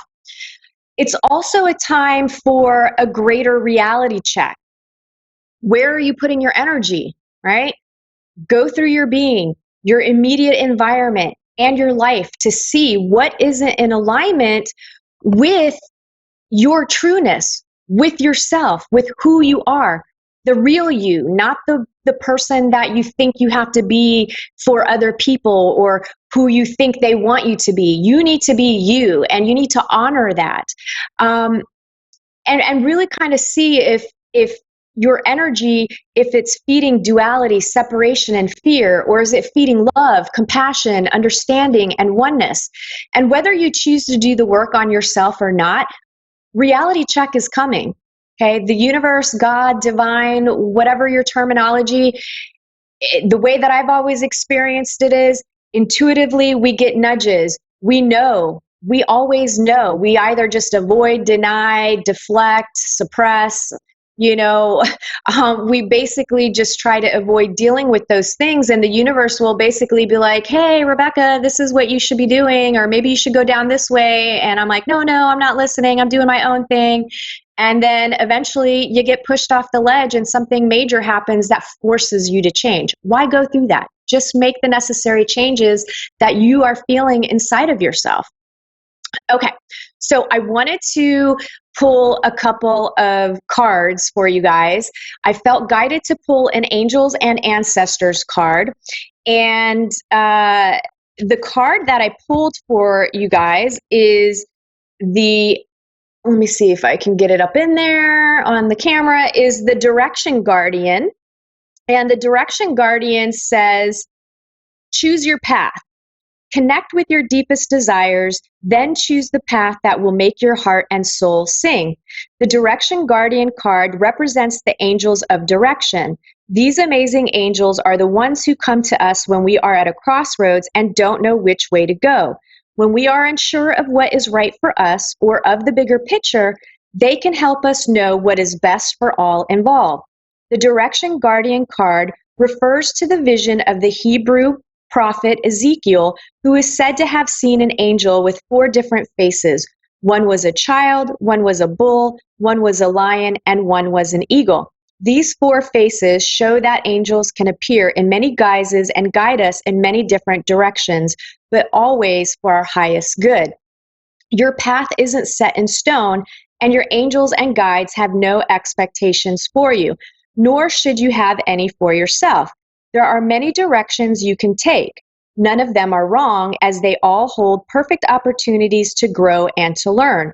But life is to be enjoyed and savored. So, if you know that there's a decision to be made, and particularly if you are feeling indecisive, choose the path you know is going to make you light up, and choose with your heart. Always choose with your heart. And I like this card because Ezekiel really resonates with me. When I went through my spiritual awakening process, Ezekiel was a huge thing in my life. And maybe one day I can share the story with you guys, but I really didn't know much about the Bible. I've always had a connection with God, but the Bible never really resonated with me. And all of a sudden, I'm having Ezekiel contacting me, and I had no idea. I'm thinking it's a demon, and I'm freaking out about it. But long story short, it was a positive thing, right? So if you're struggling with what to do, what direction to take, follow your heart. You cannot go wrong when you follow your heart, and you really can't make a wrong decision, because every choice is leading you to your greatness and is revealing more of the truer parts of yourself, of who you really are. So don't put so much pressure on yourself. Okay, the other card that I wanted to pull for you guys really quickly was the animal spirit card, to see what kind of animal spirit energy is going to be at play over the next 2 weeks for you guys and all of us. And that was the swan. And let me read that to you. So the swan is described as effortless creativity, sensitive mystic, and elegant power. The swan represents heightened creativity. In Hindu mythology, the goddess Saraswati, the embodiment of language, creativity, and artistry, rides on the back of this graceful creature. The swan is ready to take us there, to the fluid realm of writing, creating, and reflecting. This potent and healing energy is not to be taken for granted or taken lightly. When the swan card appears, your soul is calling for attention, for solo time. An inner voice is waiting to be heard, an inner vision likely to be revealed. When you're in balance with this swan energy, you're going to feel infinite. You're going to feel creative power. You're going to be feeling expanded and just creativity flowing through you. You're going to be ready to just create in many ways. Now, when you're out of balance with this energy, you're going to feel agitated. You're going to feel snippy and short, and you're going to be lacking vision. You're going to be like, I don't know what to do. I don't know where to go. I don't know. We always know. You just typically, we say we don't know because we're basing our choices and decisions off of what other people are going to think or want, or we're afraid that we're going to make a wrong choice. Now, if you're connecting with that out of balance energy, what you want to do to bring yourself back into balance is you want to spend some solo time, some me time. You want to tap into that creative energy, and you want to write. So maybe journaling, writing your emotions, writing down what you're feeling and let it move through you. It's just trying to get out of your system. That's all. Okay. Work, for those of you employed. I'm feeling a lot of forward movement here and progress for both employed and unemployed. Some of you will be returning to work that have been on furlough or a temporary layoff.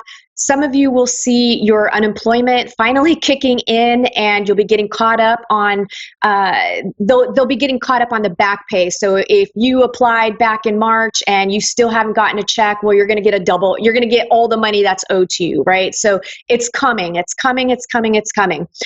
Some of you may be taking important steps to further your career or make some changes that you're thinking about going forward for the future. And some of you could be preparing to start your own business in some way. A big message that was coming through says, don't be shy. Let your talents, your light shine, right? Be obvious to people. Let your talents be obvious. Don't stay small. Don't hide behind insecurities. Embrace your insecurities and put yourself out there, and your talents are going to be noticed, and they're going to be appreciated, and they're going to be valued. Now, some of you could see some leaps happening through collaboration and cooperation with others. The downside for some of this energy here, because, we've got the mixture of healing, and so there'll be purging of stuff happening.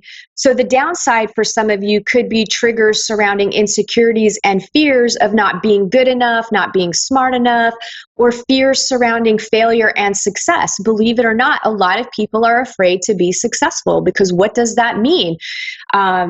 Right? So kind of balance or bounce it off of yourself and see, are you afraid to fail, or are you afraid to succeed, or is it a combination of both? More than likely, it's a combination of the two.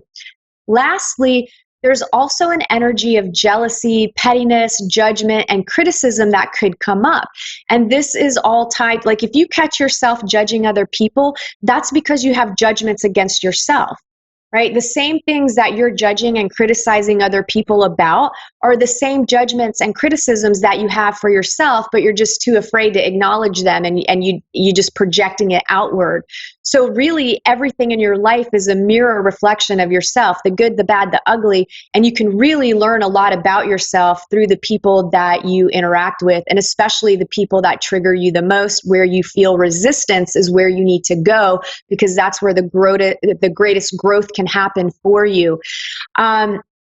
So for unemployed, same thing, lots of positive energy. I feel like jobs are going to be coming back. They're happening. You're doing things. You're making ends meet. Some of you are riding the unemployment wave until that runs out, and then you're going to get back to work. So in the end, everything's going to, I feel, be better than what it was. And I know it may not feel like that right now, because it definitely feels like things are in a crazy upheaval, but I promise you, this is all going to work out for our highest good. And many people are doing a lot better than what they were, or making more money than what they were. And I think there's going to be some big changes that are happening worldwide.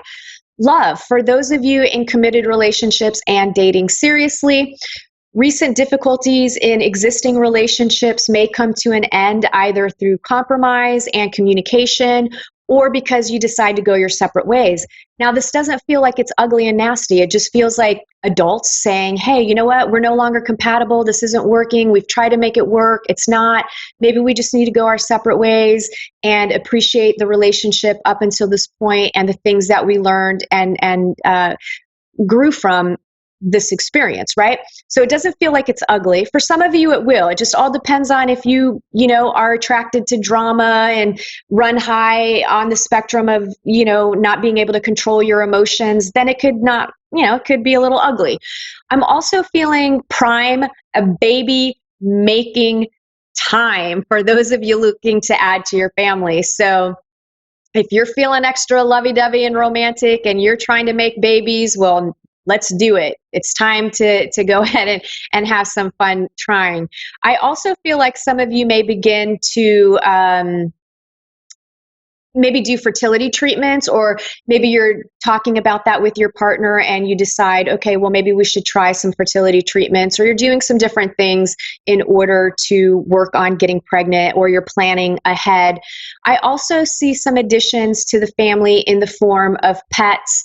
And I also feel additions happening where maybe all of a sudden, you're going to need to take care of a family member, or, maybe you foster some children or something like that. So it's a lot of compassionate love and positive energy surrounding this.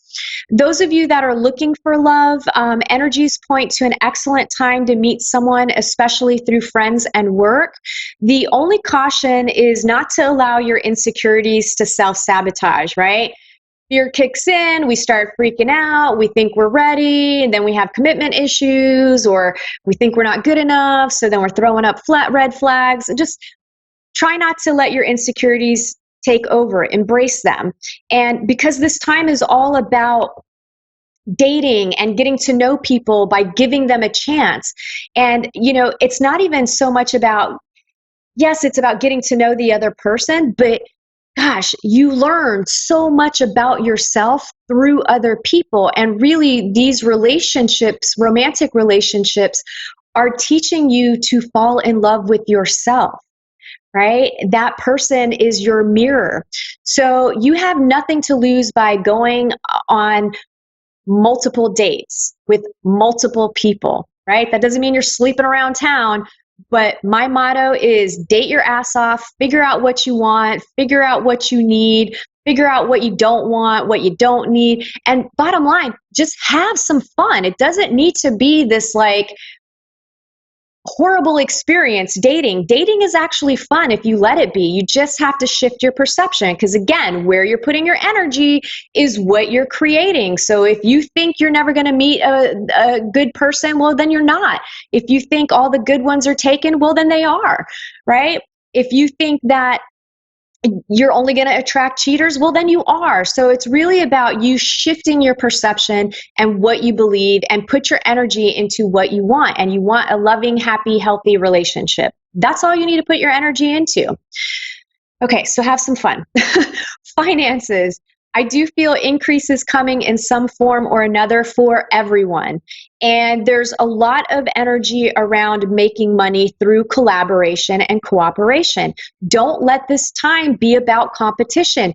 That competition is shifting. That energy is going bye-bye, right? It's all about community. So increase is also tied to how much effort and energy you put into generating income. So you hold the power. And you have to put in that energy and the work to manifest what it is that you want. In the area of health, for the most part, this area feels pretty good, and it's about learning to become more in tune with your body and its needs. Trust your instincts when it comes to your health. The caution this week is not to overdo things physically or overconsume drugs, alcohol, and food. There's also a caution with driving and physical body movement. Spirituality. You may be putting in extra time and energy into your spiritual growth and getting to know yourself during this time. Inspiration and new information will be coming to you from surprising sources. The caution during this time is that it will be easy to be blinded by a spiritual leader who claims to have your best interest at heart, but they may be really more interested in your money. This goes for gurus, leaders, churches, and any other organization or person who is trying to upsell you on your spirituality through fear tactics. I hear it all the time from clients. I had a session and they said I had a curse and all this stuff. Don't buy into it, okay? This is about you trusting your intuition. That is all the time we have for this week or today. Thanks for tuning in. I hope everyone has a great 2 weeks, and I'll see you in June. Bye.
Psychic Radio Network, and watching Moonstruck TV, enlightening television. Welcome. Time for Amanda Hall Psychic with Amanda Hall.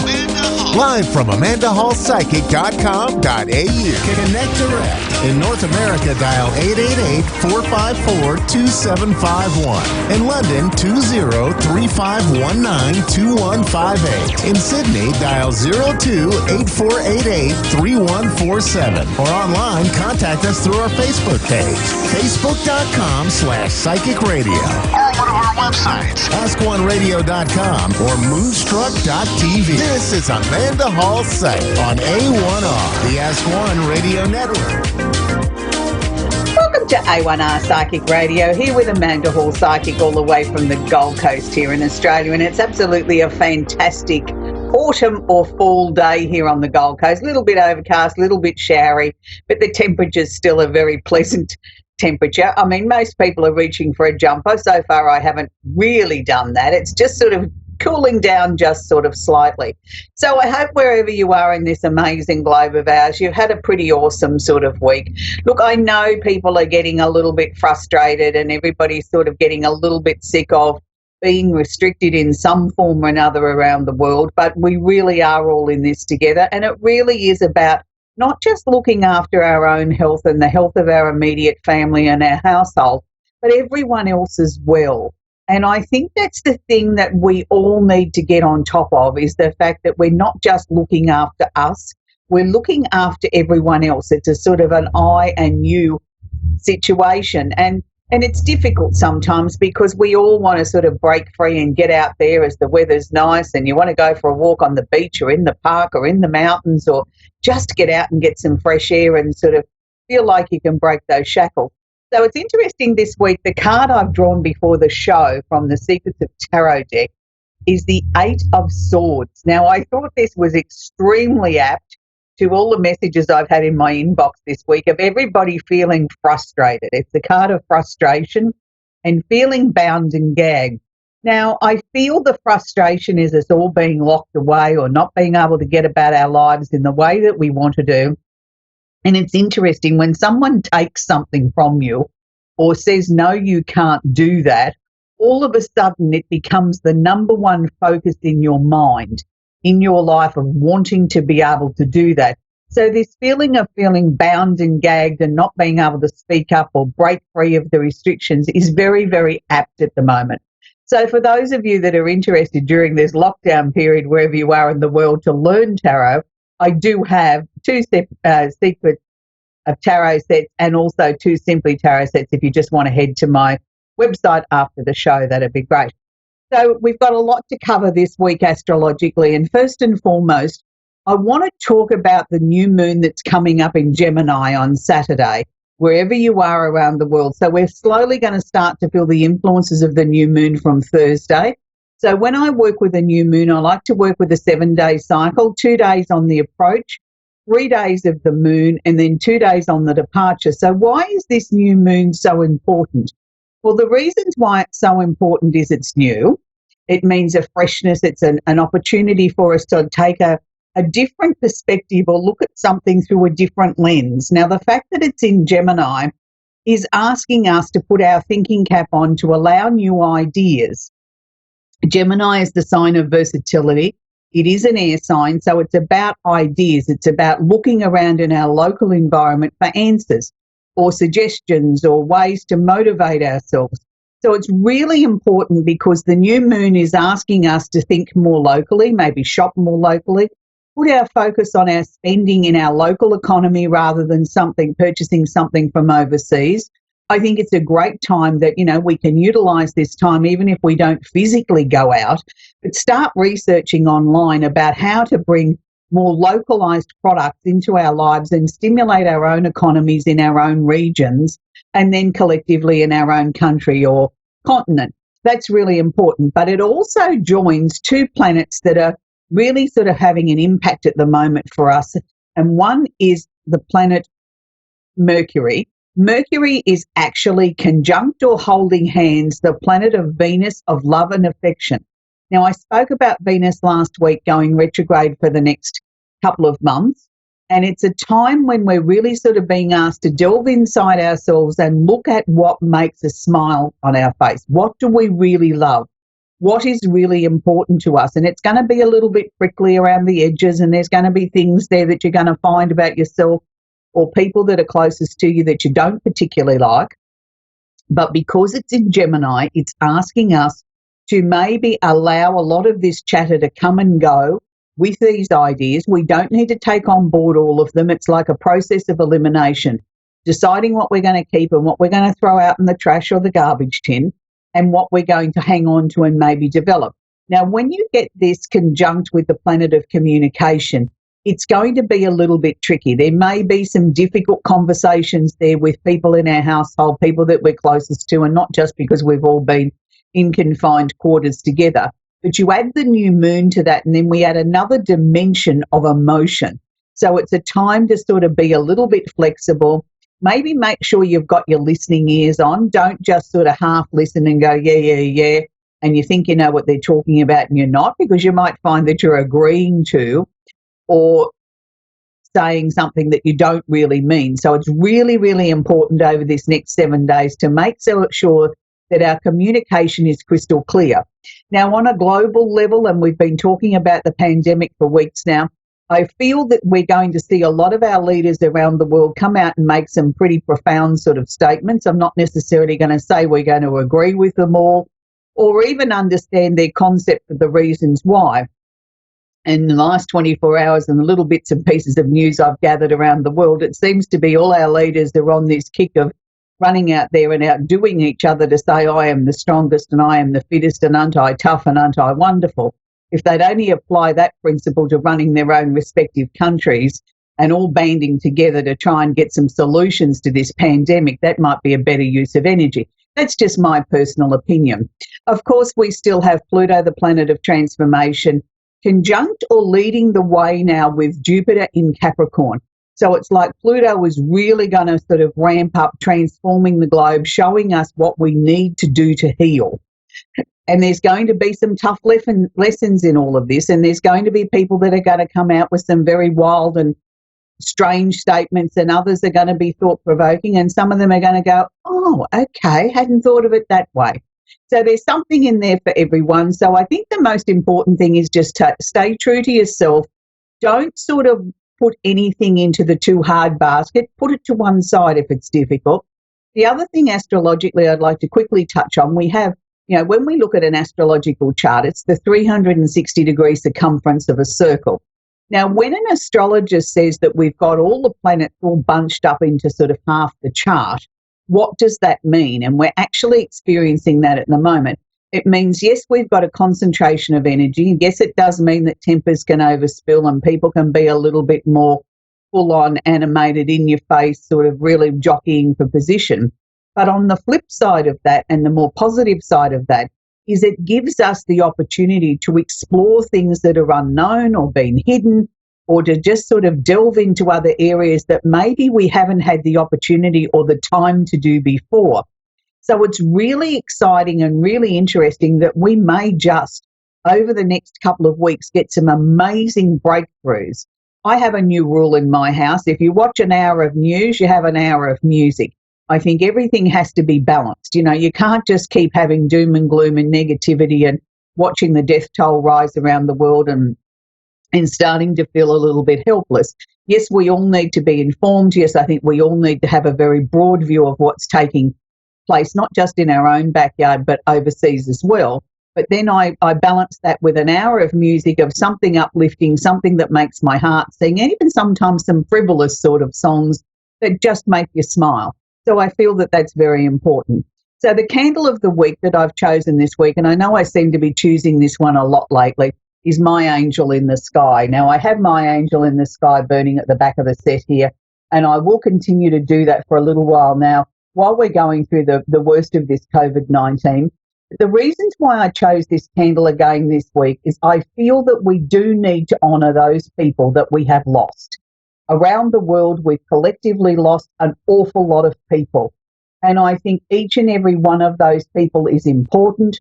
We need to honour them. We need to respect that their families are really, really struggling at this time to come to terms with their loss. It doesn't matter whether somebody was old and they were at the end of their life. It is still a loss. It's still a tragedy. and it still isn't what we consider to be natural. You know, if they naturally died of a heart attack or died in their sleep, we accept that. But when somebody's taken out in this way with something that we can't control, it makes it much, much more difficult.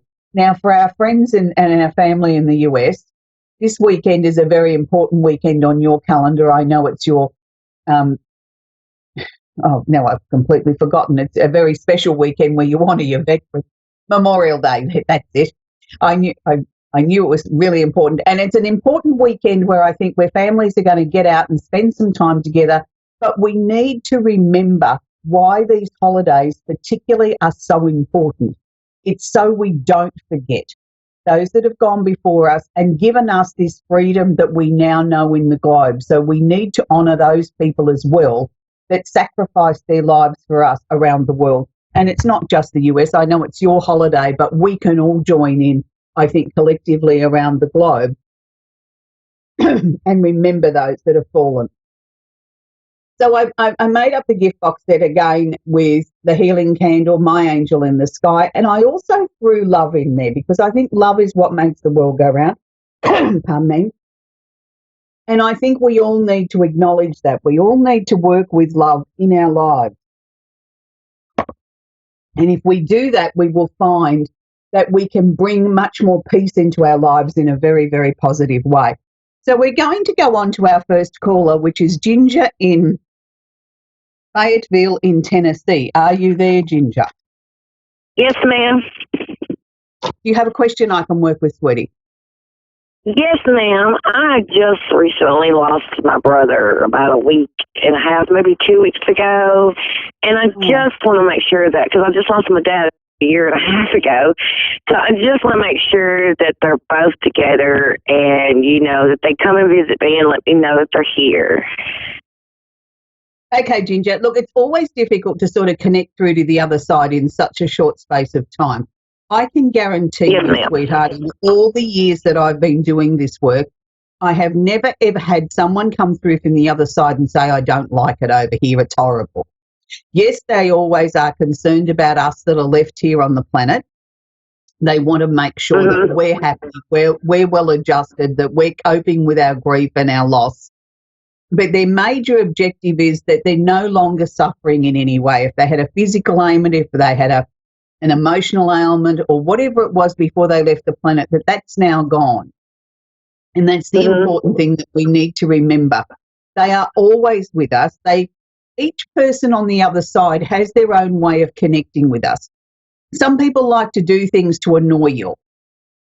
And I mean that in a loving way. If you were a person that likes all your photos on the mantelpiece straight, and if one's crooked, that really annoys you, they'll come and do that because that's their way of getting your attention. It's their sense of humour from the other side to know that really annoys Ginger, so we'll do it all the more so she'll know we're there. They can also come through to you you can be watching a movie, you can be watching something on the telly, and all of a sudden it'll take you back to a memory with them or it'll remind you of them. That's also their way of getting a message through to you. So you've just got to look for signs that make sense to you. I know for me, my late husband has a really unusual way of coming through. He knows that I used to particularly like his pipe tobacco. And it was something, even though I don't smoke anymore, it was always comforting to me. So I know when he's really around me, when he really wants to get my attention, I smell that pipe tobacco. And I always say to him, well, that's lovely, darling, that you put that smell through the house, but how about my lungs? You know, none of us smoke anymore because it's not good for your health. So you've just got to look at things that mean something that is special to you. Look, I know your brother's at peace. I'm not saying he was ready to go. I don't think any of us are ever really ready to leave the planet. But he is at peace. He wants you to find some way of honouring him in a way that's going to bring a smile to your face. Now, that could be something really silly. It could be something that was a personal joke between the two of you that you're able to sort of look at and sort of say, every time I look at that picture or that cartoon or that flower or the dot on the wall, it reminds me of you when you burst out laughing. Yeah, I do that now. Yeah. But that's how he wants you to try and cope with your grief of, try and find the funny side in life. To me, he must have been a person that liked to sort of laugh at things in the face of adversity. He didn't like to think he was controlled by life events. He liked to be the one in the driver's seat. Was that how he was? That's how he's coming across now, that sort of like, you don't think this has beaten me, do you? You don't think you got rid of me that quickly? I'm going to be still here to annoy you. Just because I'm not here to take up space, I'm still going to be around. It's interesting, though, because your dad isn't coming through in a way that I would have expected, like he's there, but it's like he's happy to sort of background. Is that how he was in life? Was he happy to just sort of sit in the background and not speak up unless he really had something? Yes, ma'am, he was exactly like that. Mm-hmm. Because that's how he's coming across to me now. He's sort of, I'm here and, I'm important, but I haven't got anything to say, so, why bother wasting your breath? If I've got something to say, yeah, he was exactly like that. Okay, well, that's how he's coming through to me now, but they're both showing me that there's something going to happen in the warmer months for you. Are you clearing out the closets or something? Are you making changes with where you're living? Because they're saying to me, you can get rid of all that old rubbish. Yes, we're looking to buy a house that you don't need anymore. They want you to clear it out. What, ma'am? Did you have some old newspapers or magazines or something of your dad? Yes, I do. He's saying to me it's time you can let go of some of them too. Like, it's not saying get rid of them all. He's saying keep the ones that are most important to you, but other people can get some joy out of these. He wants them passed on. Even if that's to family members, it doesn't matter. He wants them passed on. He feels that they're rotting. They're not being loved, and he wants to see them loved. Yeah. Yeah, so they've gone now, but they were really fun to work with because your brother, he is just larger than life. It's sort of like, well, I've arrived. What are you waiting for? I'm here now. Yeah. I understand. I understand completely what you're saying. Good. Well, they're always around you, Ginger. So just, keep strong, keep going forward, and know that their physical body might be gone, but their spirit certainly isn't gone, and they're with you every single day, sweetheart. And they want you to look after yourself. They're telling me that you get a bit slack sometimes at looking after you. Me and my brother have the same heart defect, and I'm waiting on some tests to come back. Could you tell me how that's going to turn out? Medical issues by law we're not supposed to talk about, but what I can tell you is your brother's got a big smile on his face when you mentioned those tests. So I'm going to take that from his authority, not mine, that everything's going to be A-OK. They did tell me that you had to look after yourself a little bit more, that you got to put yourself first, but I don't see that as being a negative. I see that as being very much a positive, my love. Okay. Okay. You have a great night, Ginger. We're going to move on to Evelyn in Tupelo, Mississippi. Are you there, Evelyn? Yes, I am. How are you? I'm very well, thank you, sweetie. How can I help you tonight? I just need some type of direction. I feel like I'm just existing. I don't know. I can understand that, Evelyn. A lot of people are sort of feeling that way. And since we've been in lockdown, I think it's brought things like that to the surface, that we now question who we are, where we're going, what we want. But for me, the energy I'm picking up around you, this started sort of about September, October last year. You were starting to question who you were, where you were going, what's my purpose, why am I here? And it's just slowly sort of started to build more momentum. I mean, yes, it's probably become more urgent during the time that you've spent at home, but they're also sort of showing me that you've discovered parts of yourself that, not so much that you'd forgotten about, but they didn't seem as important. And it's like, now I want to bring those to the forefront. Mm-hmm. I sort of feel as if you've always been too much of a giver, Evelyn. You've given to everyone else, you've rescued everyone else, but you've forgotten to rescue Evelyn. Would that be a fair comment? Yes, very, very. Right, well, they're showing me now that we need to rescue Evelyn. Now, I don't mean that you're in dire straits or anything like that, but it's like put you to the front of the queue. You know, it's what you need, what you require. And you are able now to say no to people. If it doesn't suit you, the answer's no. And the more you practice that word, the more you use it, the easier it's going to get. And you don't have to give them a reason. You've always sort of felt if you couldn't accommodate something that someone wanted, you had to give them an explanation for why, or you'd try and jiggle things around and make it happen for them. Even if you weren't well or you didn't have the time or the money or whatever, you just seem to put everybody else's needs first. So they're saying to you now, you're the one at the beginning of the queue and at the 10th place in the queue and the 20th place in the queue. It's Evelyn, Evelyn, Evelyn, Evelyn, Evelyn. And that's going to be hard because you've never done that before. So it's really going to take all your energy, all your effort. And the more you start to do that, the easier it'll become. And it's almost like then I get a newfound contentment. It's like, oh, I can exhale and I feel like I can breathe. I don't feel my chest as tight. And I don't mean you've had a tight chest as in being sick. I don't mean it in that way. It's just energy-wise, you've restricted yourself so much that there hasn't been an opportunity there for you to sort of just exhale and say, oh, how nice, I can breathe. And this is what's coming towards you. So in this last couple of months, particularly, Evelyn, have you sort of felt as if you wanted to sort of maybe make a change of residence? Is that something that's been crossing your mind?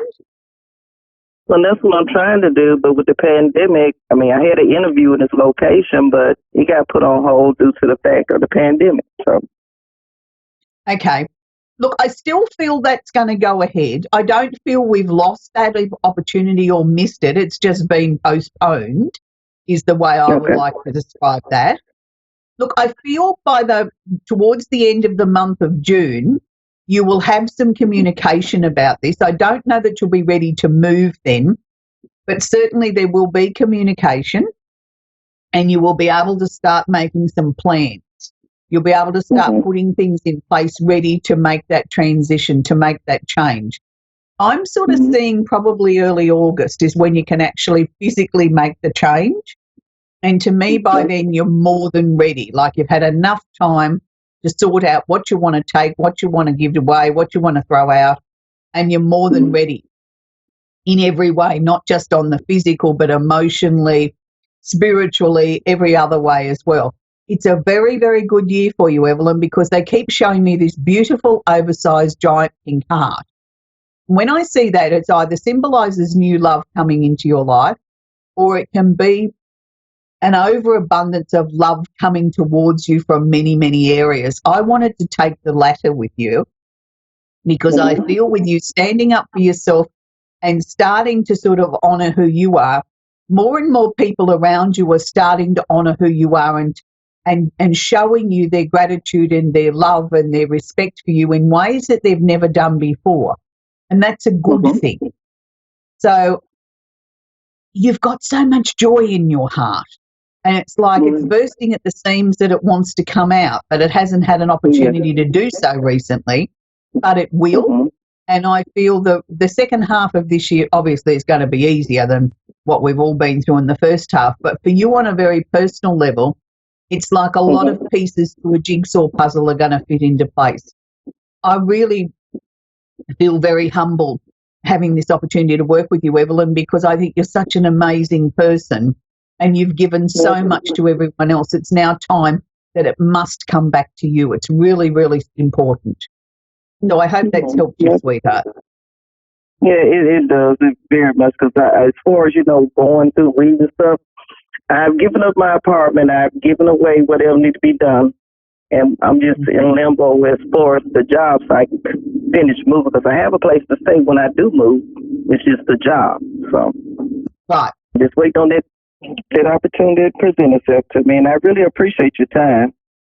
It's really but I feel that there me. will be a job there, Evelyn. I think just everything's sort of going to start to slowly come together in the month of June, and sort of, by the time we get to August, it's like you're where you're meant to be in every way, job-wise, move-wise. Everything is sort of like, it's like, oh, good, I can exhale now and I can just breathe and get on with the next stage of my life, which is wonderful. So it's really been an honour to work with you, Evelyn, and please stay well and look after your family, sweetheart.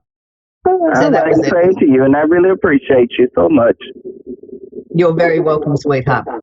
So we're sort of coming to the end of the show again, and I just really want to reiterate with everybody, please hold your family, your friends, the people that you love and that are so close and important in your life, and tell them each and every day how important they are, how much you love them.